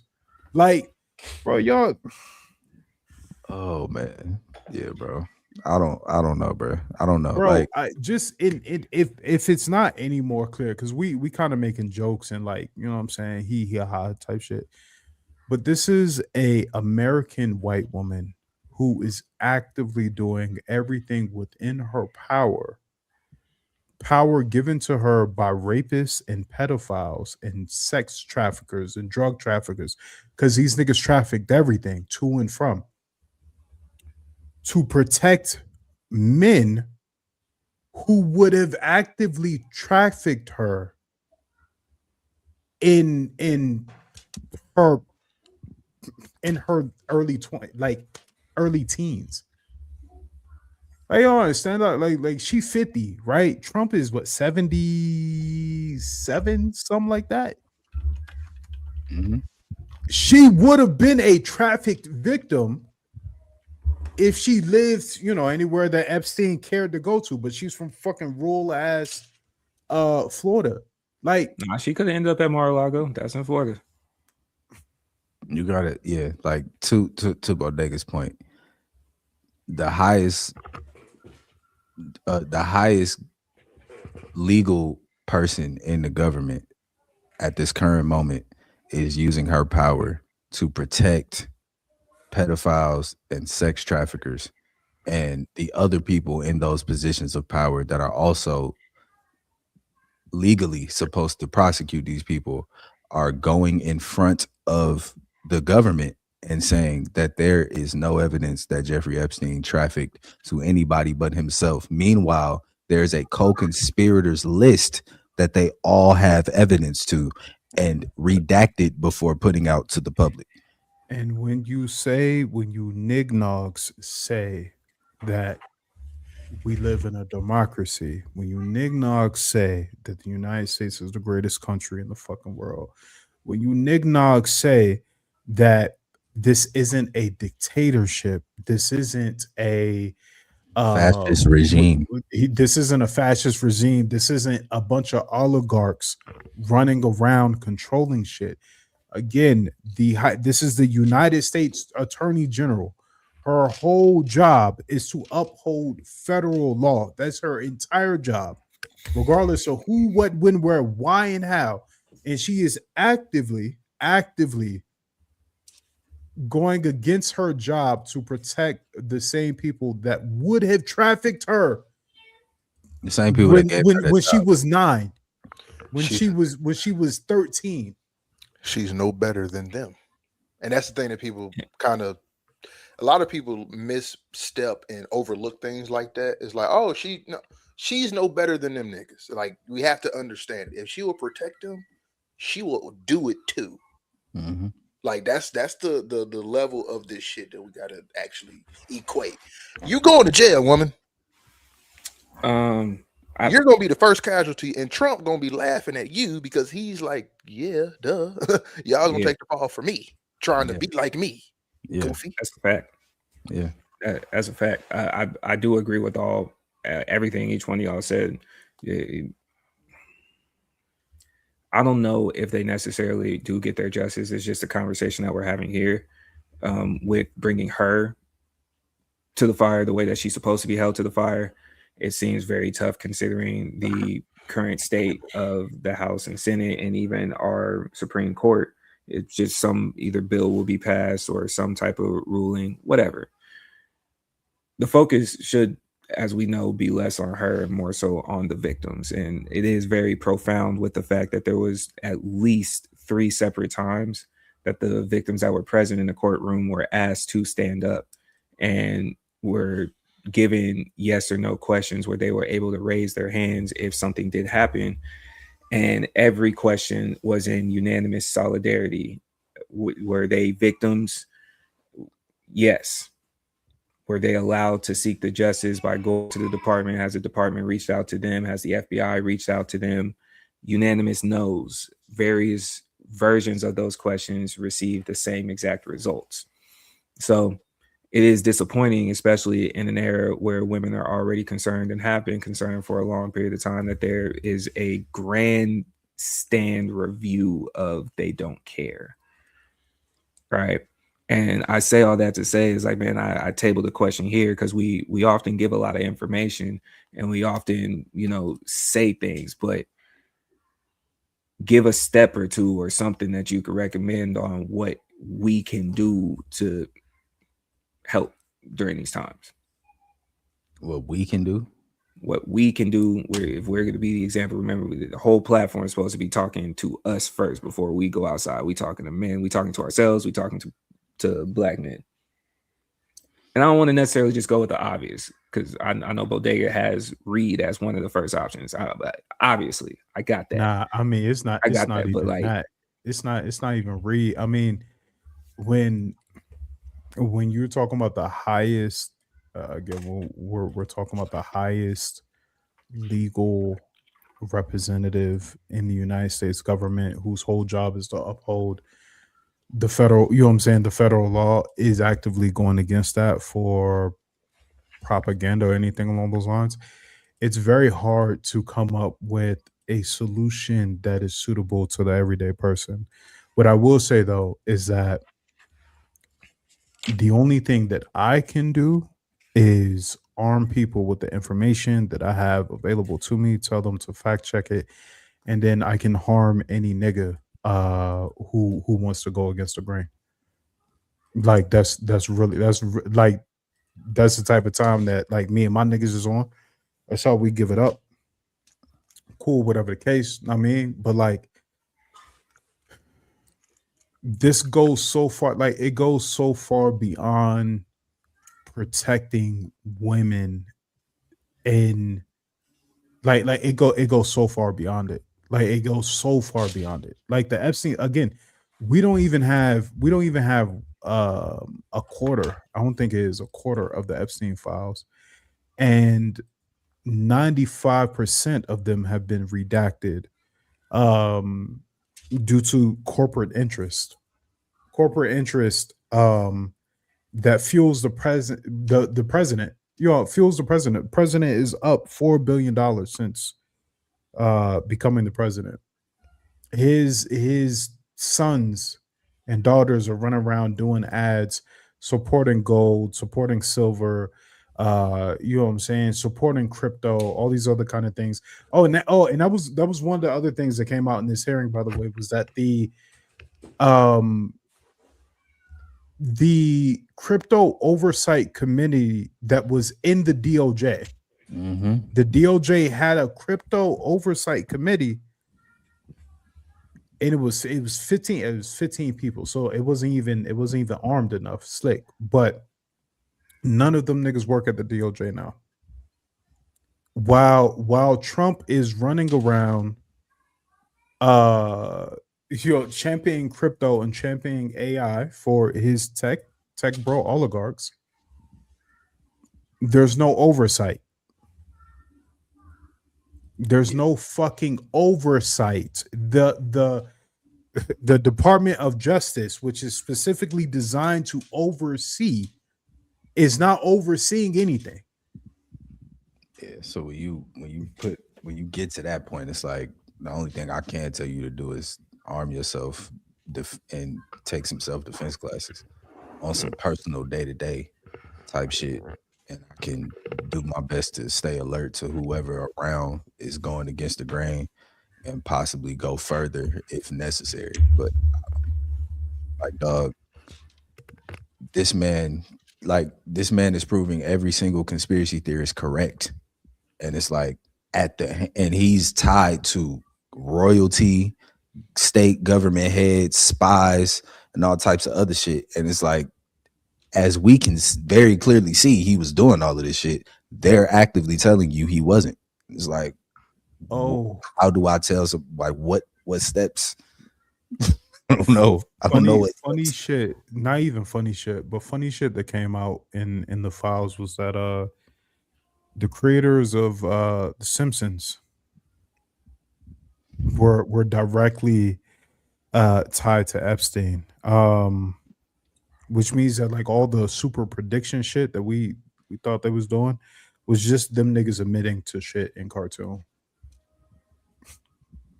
Yeah, back to the lasers.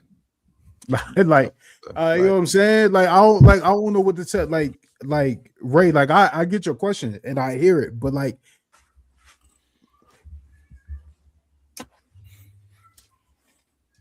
I understand what y'all saying. Yeah. I think for me, in addition to what y'all are talking about, if you are in need of somebody to just, I don't know, spin for you outside or Beyblade, I too have a hotline. I'd appreciate the call, quite honestly. On a more minor scale,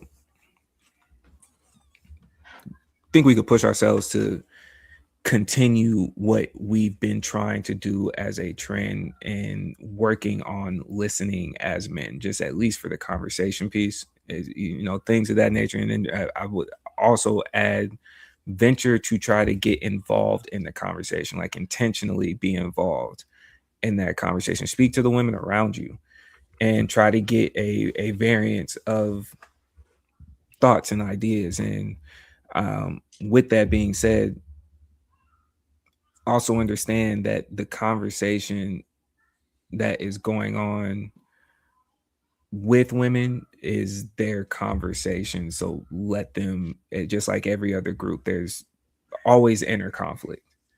There's always inner conflict. There's currently debates on who and what is a woman, and that's not necessarily our place to discuss that. As they start to take away rights, the rights is something that can happen to anybody outside, but you could be involved in the conversation.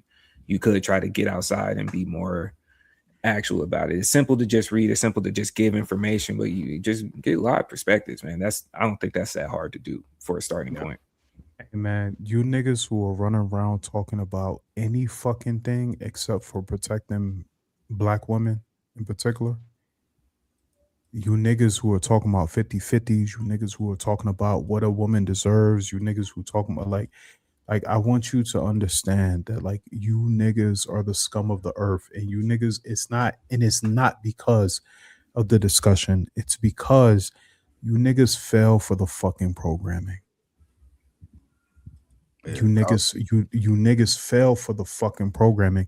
You loser ass niggas can't get off social media long enough to see what the fuck is going on in the world around you. And because you want to hold on to the little bit of power you think you have under patriarchy, you're fully willing to weaponize it and utilize it against the women who give you birth so that you can feed your fucking ego. You niggas, I cannot, there are not enough words that I know in English or in Arabic to curse your bloodline. Your bloodline is hilarious. I'm gonna say this. Volunteer. Something you could do is go to shelters that house women who have been in domestic relationships that went south.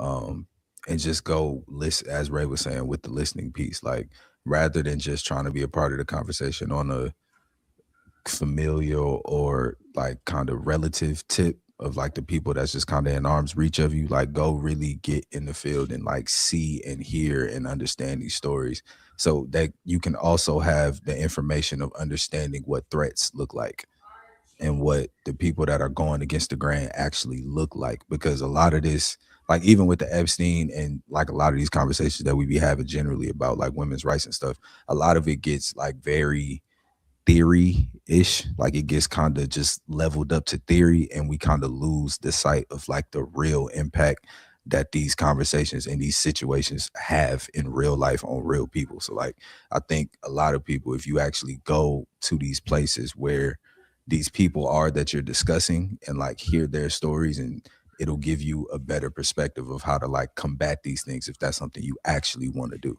Back to Bodega's point about like just bringing up the convo to not actually try to fix it, but just figure out another way to will power through it.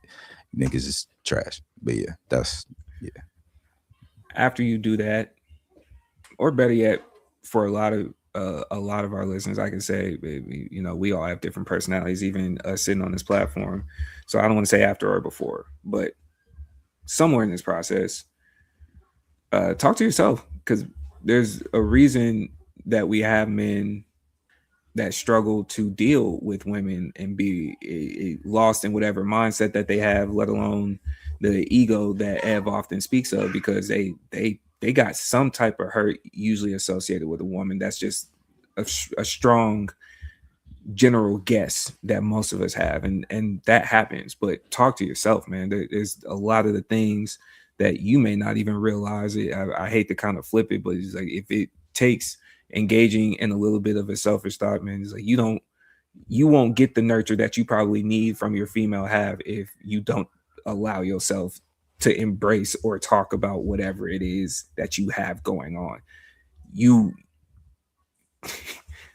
I don't think even for us, we can't keep laughing, even though I will. Like you can't keep only laughing at the gimme the hug niggas because they're also telling you that they need a hug. Right. So I'm a laugh at you being lame, but I need to also correct or assist or guide. I don't want to say correct, but assist and guide. Hey man, you keep asking for this. So how do you feel about actually going about that hug? Right. Okay, are you open to that? We do have to have a larger amount of the base covered as opposed to that. And I'm saying that more as a self-challenge across the board for us as men, because each one of us have found ourselves wherever we're at on our process with the healing, but you haven't even started. Yeah, no, for sure. There's a TikTok going around right now of a bunch of men sitting around expressing their issues, but all under the guise of how we can't. Stop doing that. Like, as you sit here and say, bro, we're not allowed to say these things, and then you say them, just say them. I'm of the impression that that's exactly what TikTok wants because they're banning everything else at this point. Like, we ain't got no freedom. We terrorists, baby. We terrorists, man. You know what I'm saying? Like, how do you feel with us using that as a hashtag? Because Bodega really thinks that that's the type of people we are to throw that on the video. I mean, so for y'all that don't know, the new runner of TikTok let everyone know that in their new censorship plans, anti-Semitism, or no, not anti-Semitism, Zionism is a flag word.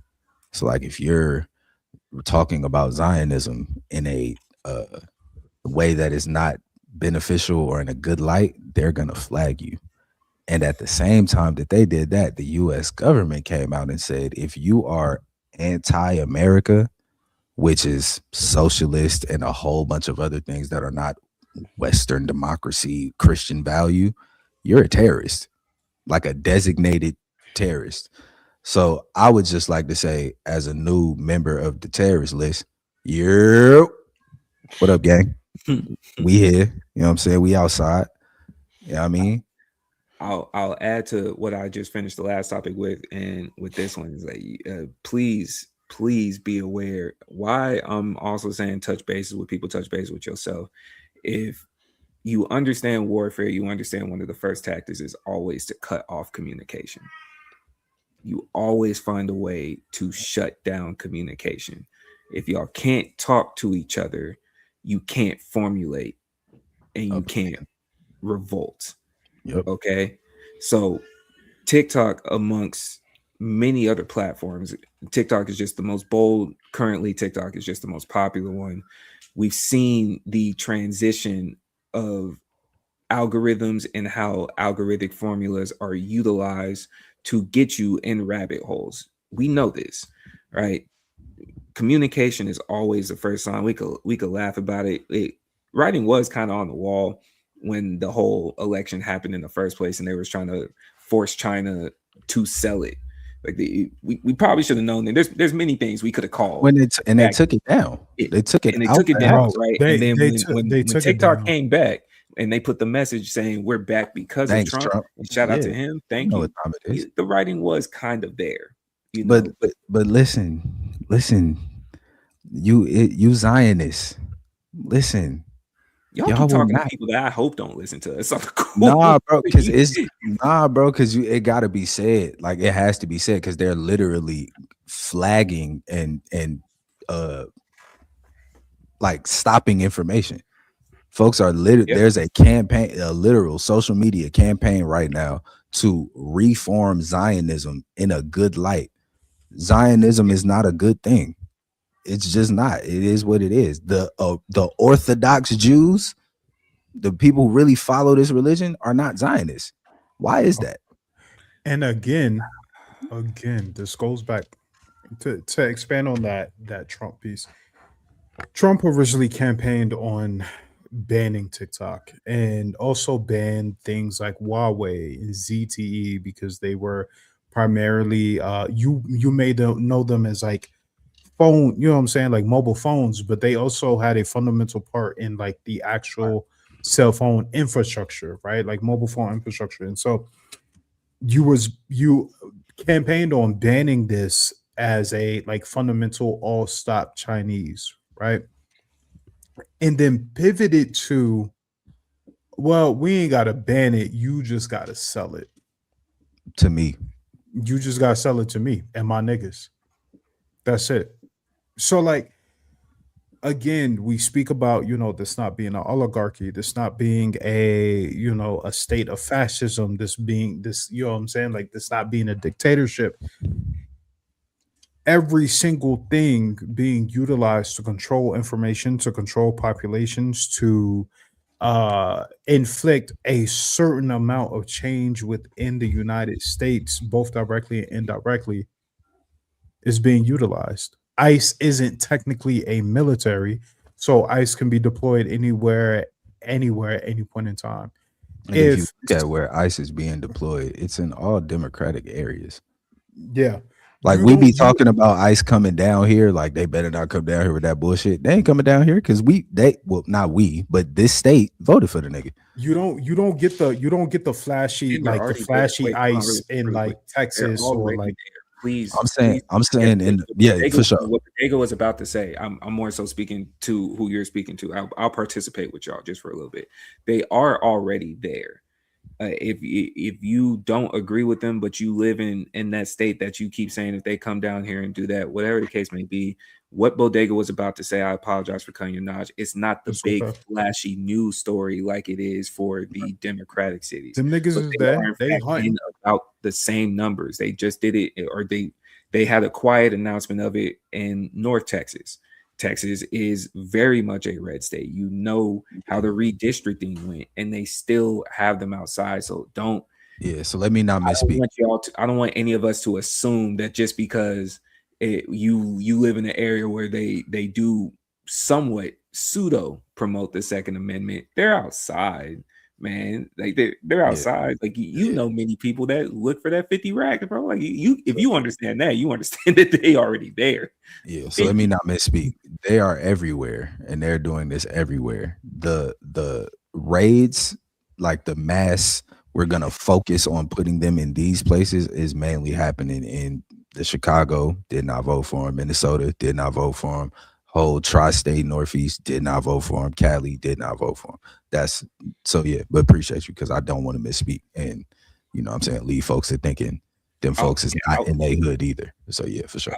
I wasn't even challenging that. I was more because I know there's at least one or two that we could know somebody that knows somebody that's sitting there that genuinely believes, nah, man, somebody, it's not even so much that they don't believe that ICE isn't there. They believe that somehow they're still protected. And I think that's what be cooking me. Like you think you good, but no, they are outside. Communication. I'm gonna remind y'all again, communication is usually the first thing that they try to take away. Right? Conversation does not have to be that hard. I struggle with certain moments because I oftentimes, for y'all listening, I do end up bringing up certain things in the group chat, and I challenge the homies here. I don't want to just be a community to where we know we had the opportunity to say something and give information, but fail to not try to help each other utilize the information. You know what I'm saying? Give the tools that go along, especially if it comes in a pair. And a tool that I would like to offer for some of the community, just to make sure if there are the other fourth wall people that Nick and Bodega happen to speak to every now and then, I want to be clear. This isn't for this group. This is for the rest of y'all that see the same group we do. Do not buy into that Super Bowl commercial. We have minded our business for a year and some change. We did not authorize. We did not participate. I'm not fully sure the gentleman in the commercial really was anything more than a 2% Drake. Do not I'm not sure that wasn't a guy. Do not. Hey, we have minded our business. You think this is where we would step back outside at? Please don't underestimate this, man. And I'm like, I really hate to drive this point home, but like y'all have to hear me, dog. Like you have to hear me. Clean as you have to hear me. The Blue Square Alliance, right? The Blue Square Alliance, it's branded as Blue Square Alliance, but it's actually a nonprofit organization. Is owned by Robert Kraft. So you know the nigga whose team was in the Super Bowl, one of his companies that is being ran out inside of Foxborough, so inside the same place that the Patriots play, had a commercial while his team was on the fucking field about black people banding with a particular set of not Jews but Zionists. Please, like, listen, like, hear me. Like, you niggas who say this shit is not, like, bro, this shit is an oligarch. Robert Kraft would be considered an oligarch. Yeah. You niggas who get Robert Kraft has a portion of Foxborough Stadium doing surveillance on U.S. states for Israel. Just, do it that what you will. Like, bro, like y'all, like, get a fucking gun. Holy shit. In the words of Rose, our brother who's not here, shit is fried. Go get a gun, man. Go get a gun and up something. I want to end here. I don't even have a transition for it. We're just gonna go to the next topic. I don't feel like ending on some nonsense. Strap up, just strap down. STDs is up, crime is up. Strap up for both. You feel me? STDs and crime is up is crazy, but it's accurate. Please, bro. So either way, you're fucked. Yeah. Hey, rap like J. Cole. I see you, Ev. Rap like J. Cole. Thank you, brother. So I'll go ahead and start with you. We got the continuance of the rollout for the album. You say this term often, sir. You already rapping like him. Are we prisoners of the moment? For J. Cole in all this moment? Yes. Now, when you ask as a prisoner of the moment, what do you mean when you ask that, like, specifically in this?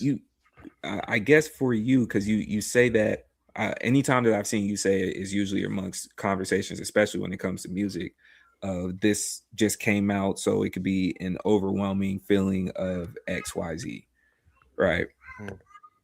In this current rollout situation, at least from what I've been seeing, there's a lot of love, and it seems like a revamp of the perception of him. Oh. No. This ain't no prisoner moment, nothing. This is what that nigga's always done. Like this rollout of getting a Honda, getting my old whip, and traveling state to state and passing out CDs. He's done this before. He's done, and it may have not been directly like this, but we've seen it in the 4 Your Eyes Only documentary, the 2014 Forest Hills. Mike, I think you catch a mic. Damn. I don't know, B. Shit like cut off. Damn. Right in the middle of your knowledge. I'll pick up until we get back right. But yeah, J. Cole, this has been a great rollout. I don't think he's doing nothing different than he ever did before. Nope. Yeah, I don't think he's doing nothing different than he ever did before. Dollar in the Dream tour. He sold tickets to shows for $1. He was pulling up at people's houses playing albums. He was riding bikes. Like, this is very on brand for what J. Cole does. I think it's nuts to like have your fans like in your car and you be driving, but also J. Cole is like, it's so pure of a thing to do that it's just like makes so much sense. So it's like, it's dope. I think J. Cole is a master marketer, man. You didn't give us your rap like J. Cole bar. I will add to both. We've had some conversations in the chat, right? And despite Bodega hating, we came to you and I came I'm to the hater. Not you're not DJ Cole hater. Have a retired or pseudo retired. Where are you at, Nick? I don't know. Is the jersey? I'm not a J. Cole hater. I'm not a J. Cole hater. We're not doing that. It was an era. Okay. We're not doing that. We're not doing that. I have critiques of his handling of the the issue, but I'm not a J. Cole hater. Okay. Yeah, because it sounds that's how childish we are in this pod. Because I know what you was about to say, and your mind knows where the Keep It Clean podcast really be. Yeah. We watched him transition. He Euro stepped it. He said in the midst of the issue. Yeah. No. To me, this just like I said, this is everything he's been doing. This also, we had the conversation. Fully stamps. He is the most relatable rapper out of all the three of them, which kind of puts like a different thing about him. And then on the other side, we also agreed, or at least I said it. This is what I think. He doesn't have any of the stigmas that most rappers have. None of it. He's one of the only examples that I can genuinely think of made it to the tier that he made it as, with no, you had to be a part of some set, you had to be the club banger guy, you had like club hit banger guy or something there. It was just, I just get to show up to my 9 to 5. I got a pension. He's just a 9 to 5 rapper. And you didn't see that a lot. And for those that are just 9 to 5 people, he became the most relatable dude. And so this doing the rollout, driving around, you got your old school Civic, great marketing, top tier marketing. You made yourself, you were already relatable, then you made yourself more relatable. Just sometimes I understand niggas being annoyed of like Cole, so Pete, right? Because niggas be trying to give Cole like hell because it's like, bro, you rich, but you be dressing bummy, you got a range, but you riding around in the Civic and all of this. And this is no diss to my mulatto brothers and sisters, okay? But you got to look at everything in context. J. Cole is a half black, half white man. And you can see this in the fits. All his fits is white people fits. Down to, hold on. He slick got white people dreads. Hold on, bro. The fit, the shirt, pants, white people shit. Shoes. Yeah. I mean, unfortunately, dad gone. Stepdad was a little person. He had no one to look up to. All right. Bodega, what do you think about Hold on. Wait. His little homie did what? Stepdad what? Say it again. No, we're not. No, he being a dickhead. He's doing some shit. No, because you making a joke about something that I don't know, and I want to laugh. Was Cole's stepdaddy a midget? Nah, bro. I said rap like Cole, bro. I'm bullshit. Don't take that serious. My bad. But since my microphone is back working, Nigo kind of said everything I was saying, and we're not prisoners of the moment. Like I said, that's what he's always done. I also feel like the whole Honda Civic thing, it's cool. Like even what I said back to the mixtape, he's the only guy that will take certain lengths that people of his stature completely don't do anymore. Yeah. Like again, like I said, with that mixtape, I'm the nigga that I'm gonna show y'all I can go still do the Jack and the Beat shit. I can still go rap on songs and pay homage to legends, even with the fall off. Even though I got critiques on it, he was paying homage, even with the samples and all that. He was paying homage to the guys that he looked up to that made him want to rap. I understand it. So no, it's not prison of the moment. It's just shit that he's always done. This is all formulaic of the 90s. Like, I'm gonna be real. He's always, I think I said it before. He's the one of like, I'm gonna show y'all how to still be a rapper of the essence, not of social media. Yeah.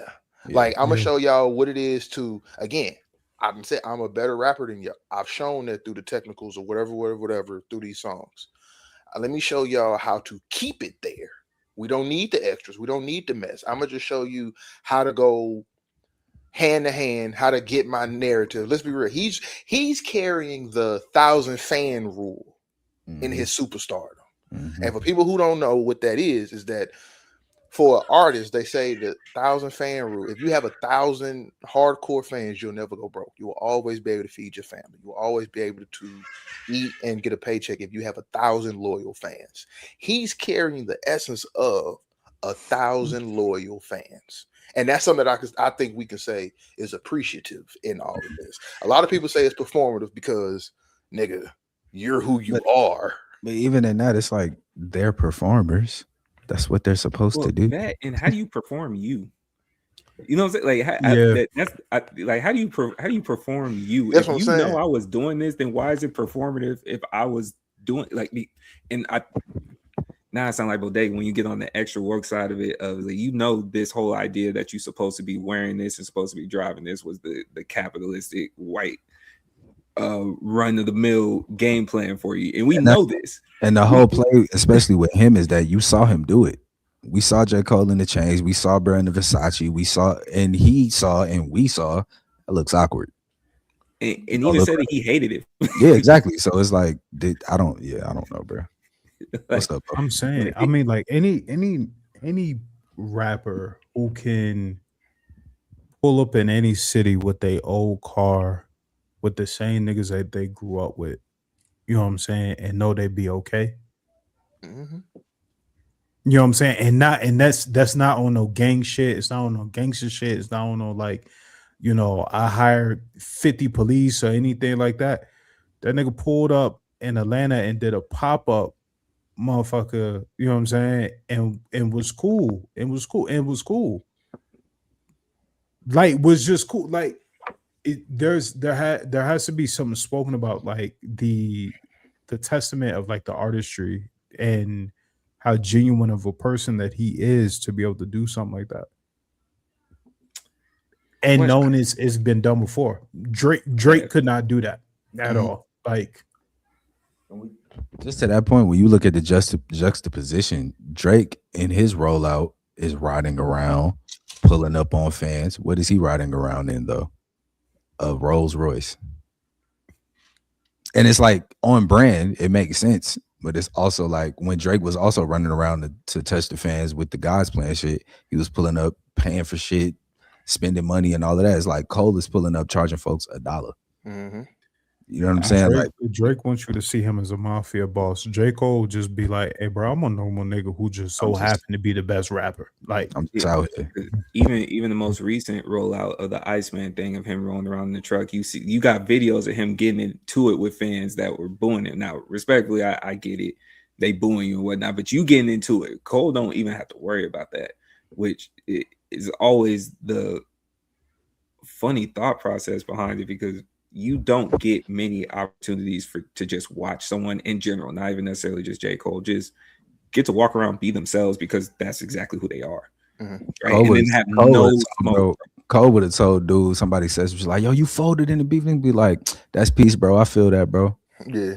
You know what I'm saying? It just kept rolling. Hey, you want a project? How much, you know what I'm saying? Yeah, like, hey, bro, maybe this is I can help you. Let me hear something. You know what I'm saying? Okay, so one of y'all asked this last week. I just want to update the question. Y'all said he's not KD. Is he quietly Steph? No. No. He ain't run nobody here. He ain't run nobody here. Kendrick would be honestly. Kendrick, no. To me, Kendrick would be Steph because Drake is Bron, and Kendrick came and took forward. Like that's there you go. Kendrick would be Steph. Yeah. Yeah. Because again, you got to think out of them three, too, he's the last one to show up. Yeah. Drake wouldn't be KD, always having to hop on someone's wave to win based on the arguments I've seen y'all make. No, Drake would be LeBron. Like this is something. Like, now I'm gonna be honest too, because we do this as a whole on this podcast. I don't hate Drake as much as you niggas, because you niggas, well, at least you, Ray, because you go a lot of the same way you tweeted about Cole. Like you were able to verify that. I confirmed with both of y'all. He was never in my Spotify top 10 ever. I don't hate him. I genuinely, he's just not my speed. I don't go out of my way, bro. We talk about the album when it drops. I give it a go. he's not top 20 in my Okay, place. understand. I don't My hate him, favorite, he's my just- favorite Drake song on Take Care is the Kendrick interlude. All right. But See, You like Underground Kings is on there. You're bucking. see, and this is the thing. This is the thing. Right. I know Drake in the last I would 5 never say years has Lord been. knows I he would. Look here, the last 5. I know the last 5 years made us look different on that nigga, but man, look, no, I'm not doing that. That nigga is LeBron James. That nigga is still the number one seller. He was the number one hit maker Number one out of them. stat. He's the number one stat guy. I'm not going. I may not like what he's been putting out as of late, but I'm not going to disregard that because guess what? That old shit is still what's making you number one right now today. It's the truth. Is it because of the steroid allegations that Braun has that makes him even more relatable? I'm just asking. See, this is what I no. I'm just asking. No. I'm making comparisons with you. What you mean?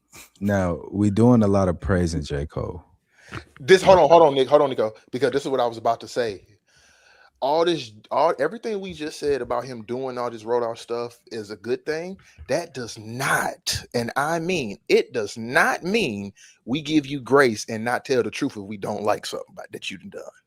And speaking of that, J. Cole, you are completely out of fucking pocket with this response to Cameron in this lawsuit, my brother. Is it out of pocket? Yes, It's out of it's pocket? absolutely out of fucking pocket. Number one, you pulled up on Cam to ask for that intro. I don't think Cam was ever looking to gas J. Cole up on the intro of his album. That's number one. So we're not gonna, J. Cole or Cameron wanted to benefit from this record. No, brother, you went and asked him to do that for you, and he did it for you. Back to hip hop rules, back to homie business.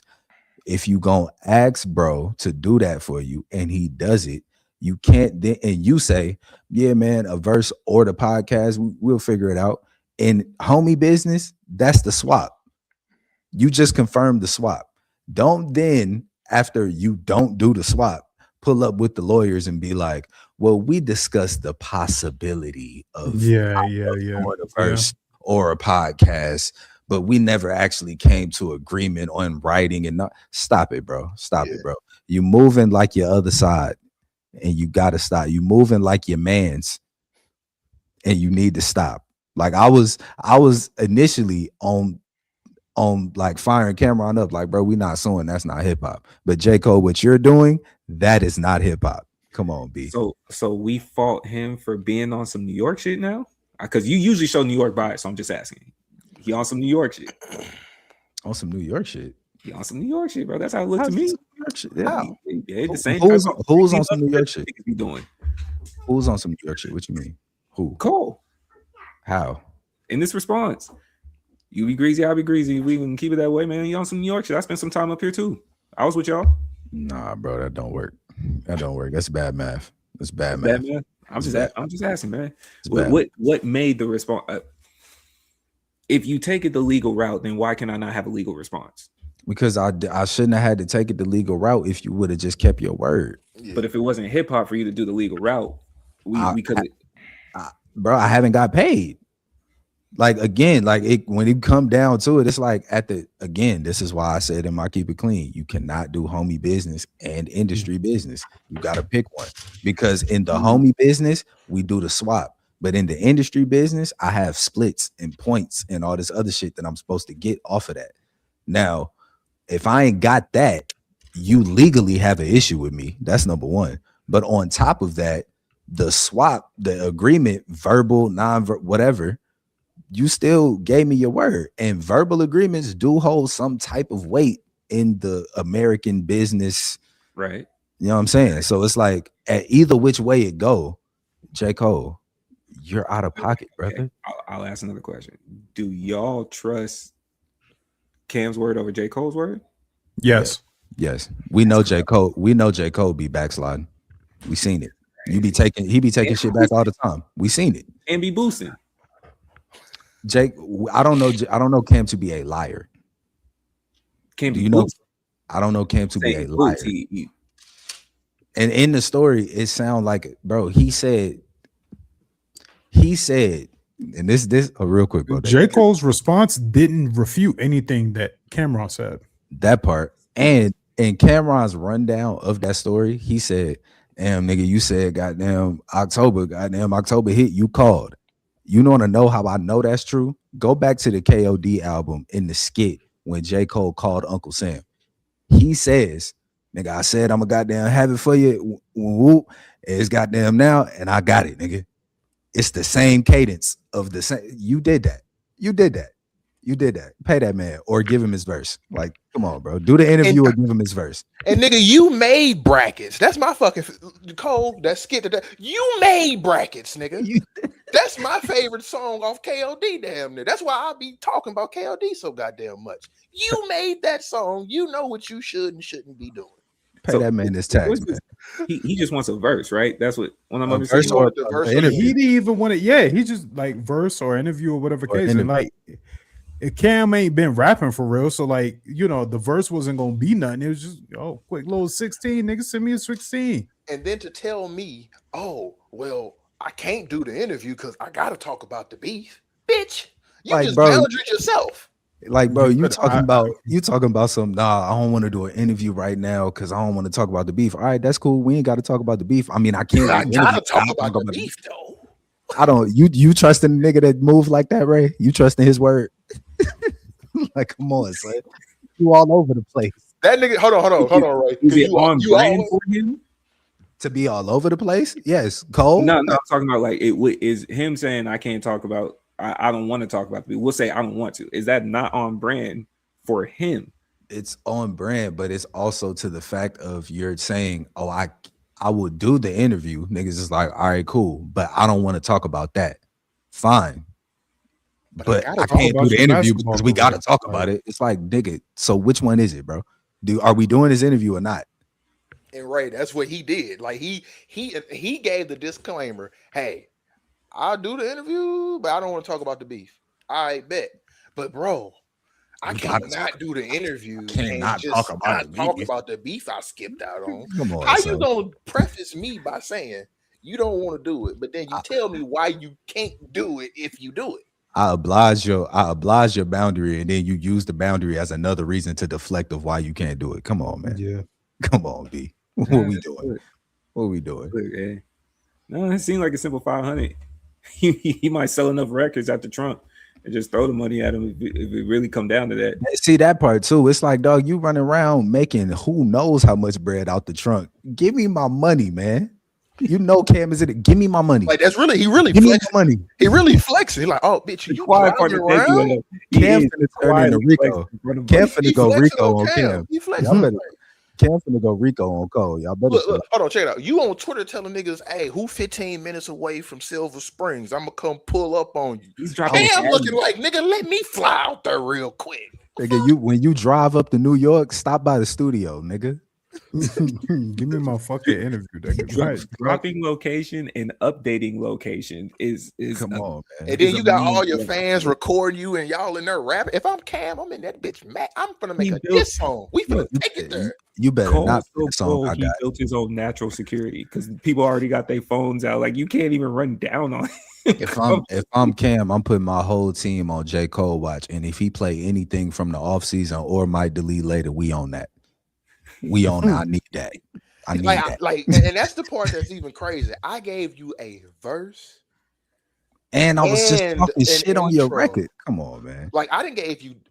That's what's egregious. Like y'all talking about Cam wanted to benefit off these records. Like Cam hit J. Cole. Like yo, you know it'd be crazy if I just got on. Never in life. Yo, y'all not ready for my man. Y'all not ready for J. Cole. Like Cam, stop it. Stop it. I got another theory. He was using. J. Cole was using that nigga just to get that sample for Ready 24. Yes. That's like he had the motion years in advance. He say, nigga, because you have to think, like we said, he loved to pay homage. He's like, nigga, you know what really slap? Ready 24. Yeah. How can I get this though? How can I really get this? Let me just, yo, bro. And you know Cole put the sauce on it. Yo, bro, you a legend, Dipset.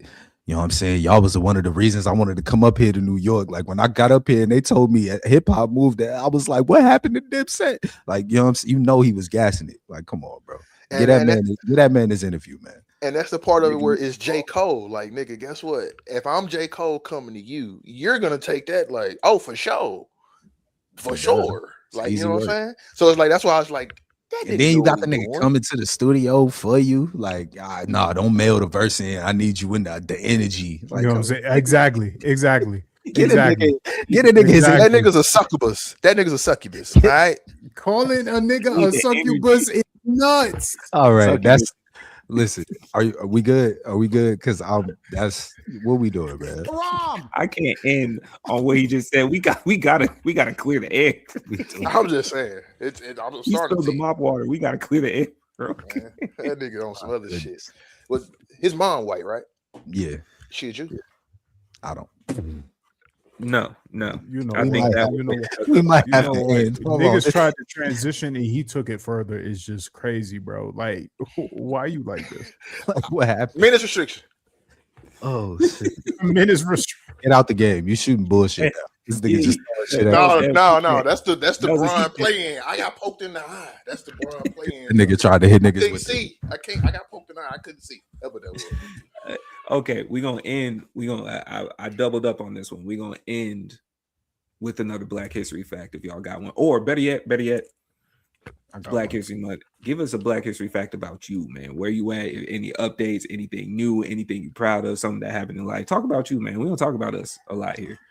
I know Bodega, you on call for Cam right now, but if you put down the phone long enough just to indulge us, it'd be much appreciated. Right?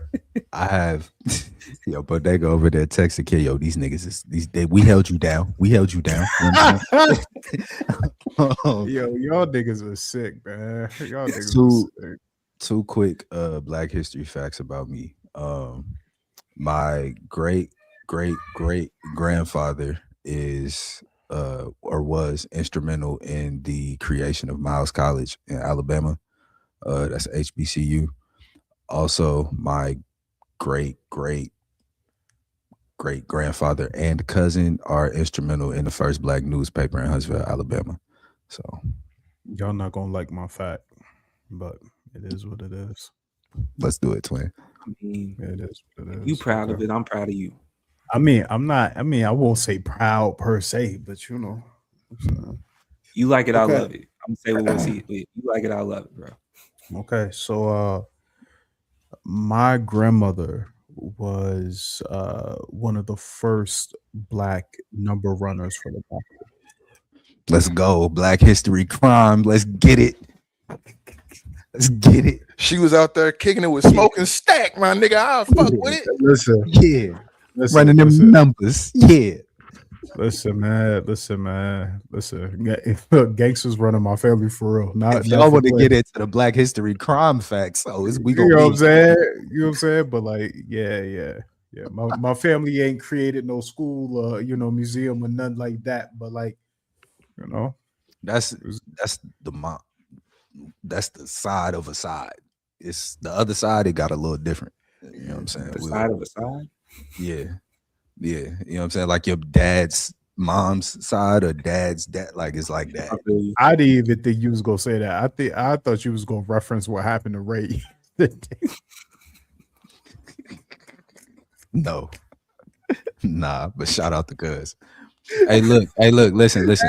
All the fellas out there. Listen. Valentine's Day is very soon. He's going through it, right? I know he is. Let me get the Valentine's Day is very soon. Okay. If you have not asked that woman to be your Valentine, do so. All right. Be nice, be courteous. They gonna hear this after Valentine's Day. It's too late.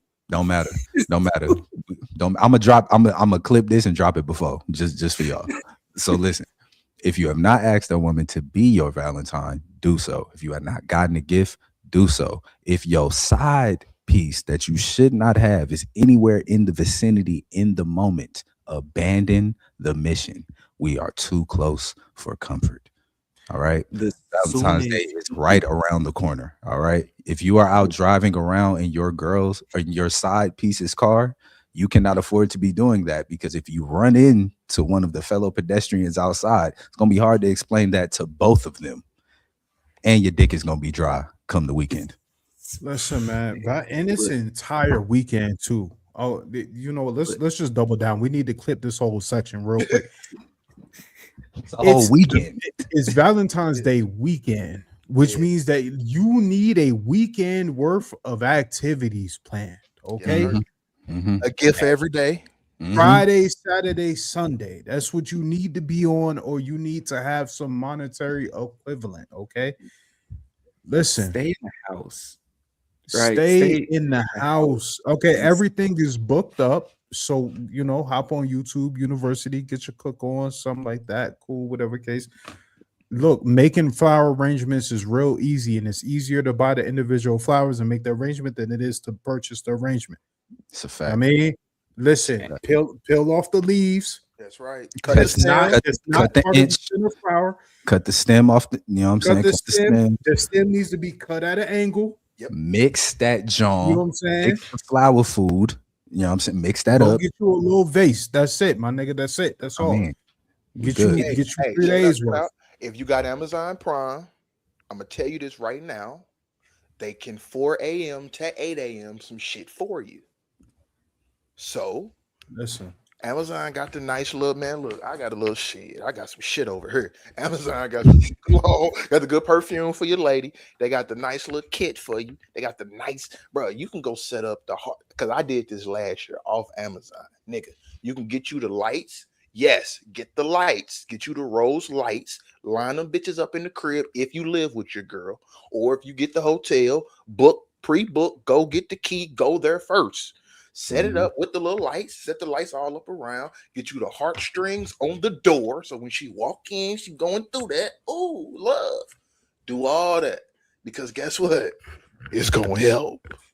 Yeah, man. Y'all go ahead and subscribe straight to Ev. He gonna have his own YouTube channel. Just giving y'all. I'm gonna keep it a buck. If you see this clip, follow Ev, right? Just give him the credit because I'll go last year, man. They laughing because I'm speaking from personal experience. I know that there's somebody that's just going through it in this current situation. You are at best hearing this was probably a Friday morning. Like they said, it's the entire weekend for Valentine's Day. Don't cook yourself if you don't have to. And honestly, you don't have to. Right? You don't need to be in these situations. Listen, she's right. She's right. She's right. She's right. She's right. And the crazy part, you don't have she to probably say, is slick. Like even if you can't do all the things that these brothers suggested, you could shut the fuck up.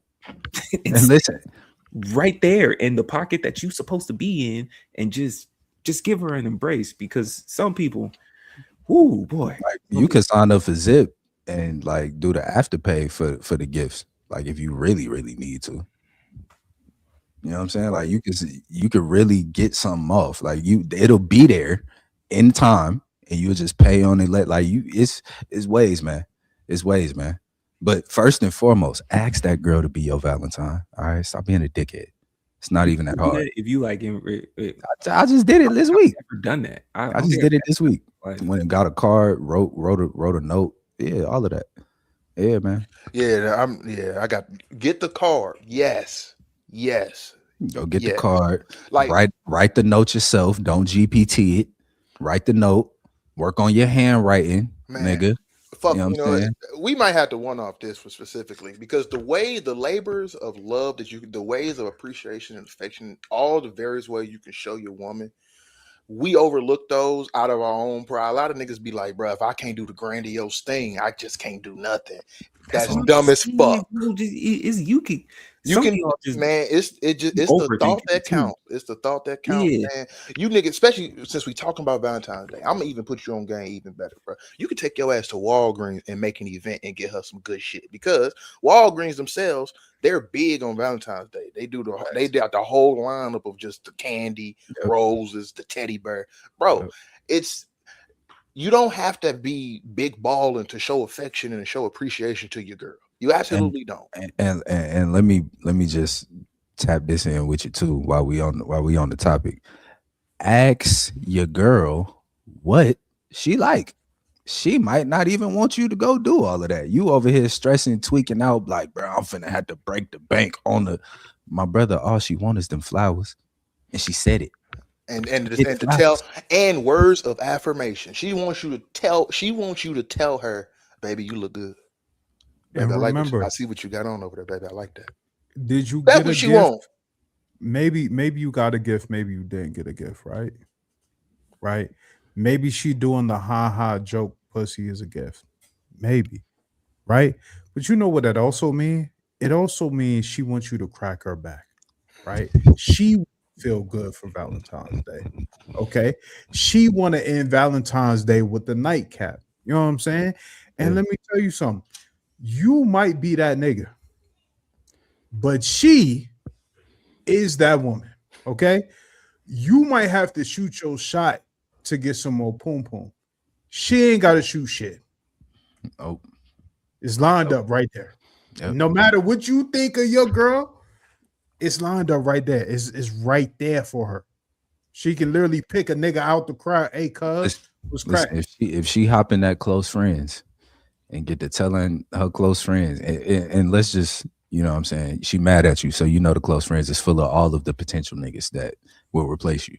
If she hop in that close friends and get to telling them how somebody fumbled a bag today or this weekend, crazy how niggas wait to Valentine's Day to piss you off. Check this out, brother. You are going to be fighting for your life. You don't want these problems this weekend. It's a whole weekend. Hey, You look want these here. problems. As men, you supposed to be playing prevent defense. Prevent another nigga. Listen, nigga, This has cover been a six. episode. You know what I'm saying? You ain't got to blitz it, nigga. Cover six. Set the zones. Set the zone. Everybody play their part, play their position. We get up out of here. Best case scenario, you're supposed to be on offense, so you don't have to play defense in the first place. You know what I'm saying? To be Slick. fair. At the same time, though, it should also be noted, hey, if your girl got a shift on Saturday night of Valentine's Day, she's not your girl. She's not your girl, dog. If she chose to work, Yeah.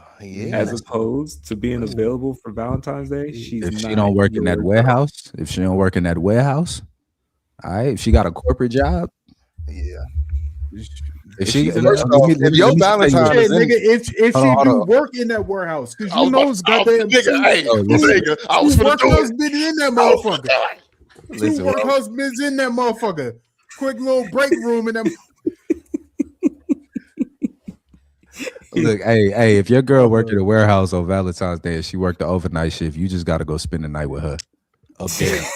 And Up there. here's the other thing. Bring her her lunch, bring her her first break snack, all of that. You gotta Now this is gonna sound a little big ballery, right? I ain't gonna hold y'all up, but like shit. if no your shorty work another like a normal 9 to 5 retail Pay for the day. restaurant, whatever the case, and you ain't pay that little $15 an hour for her to be off.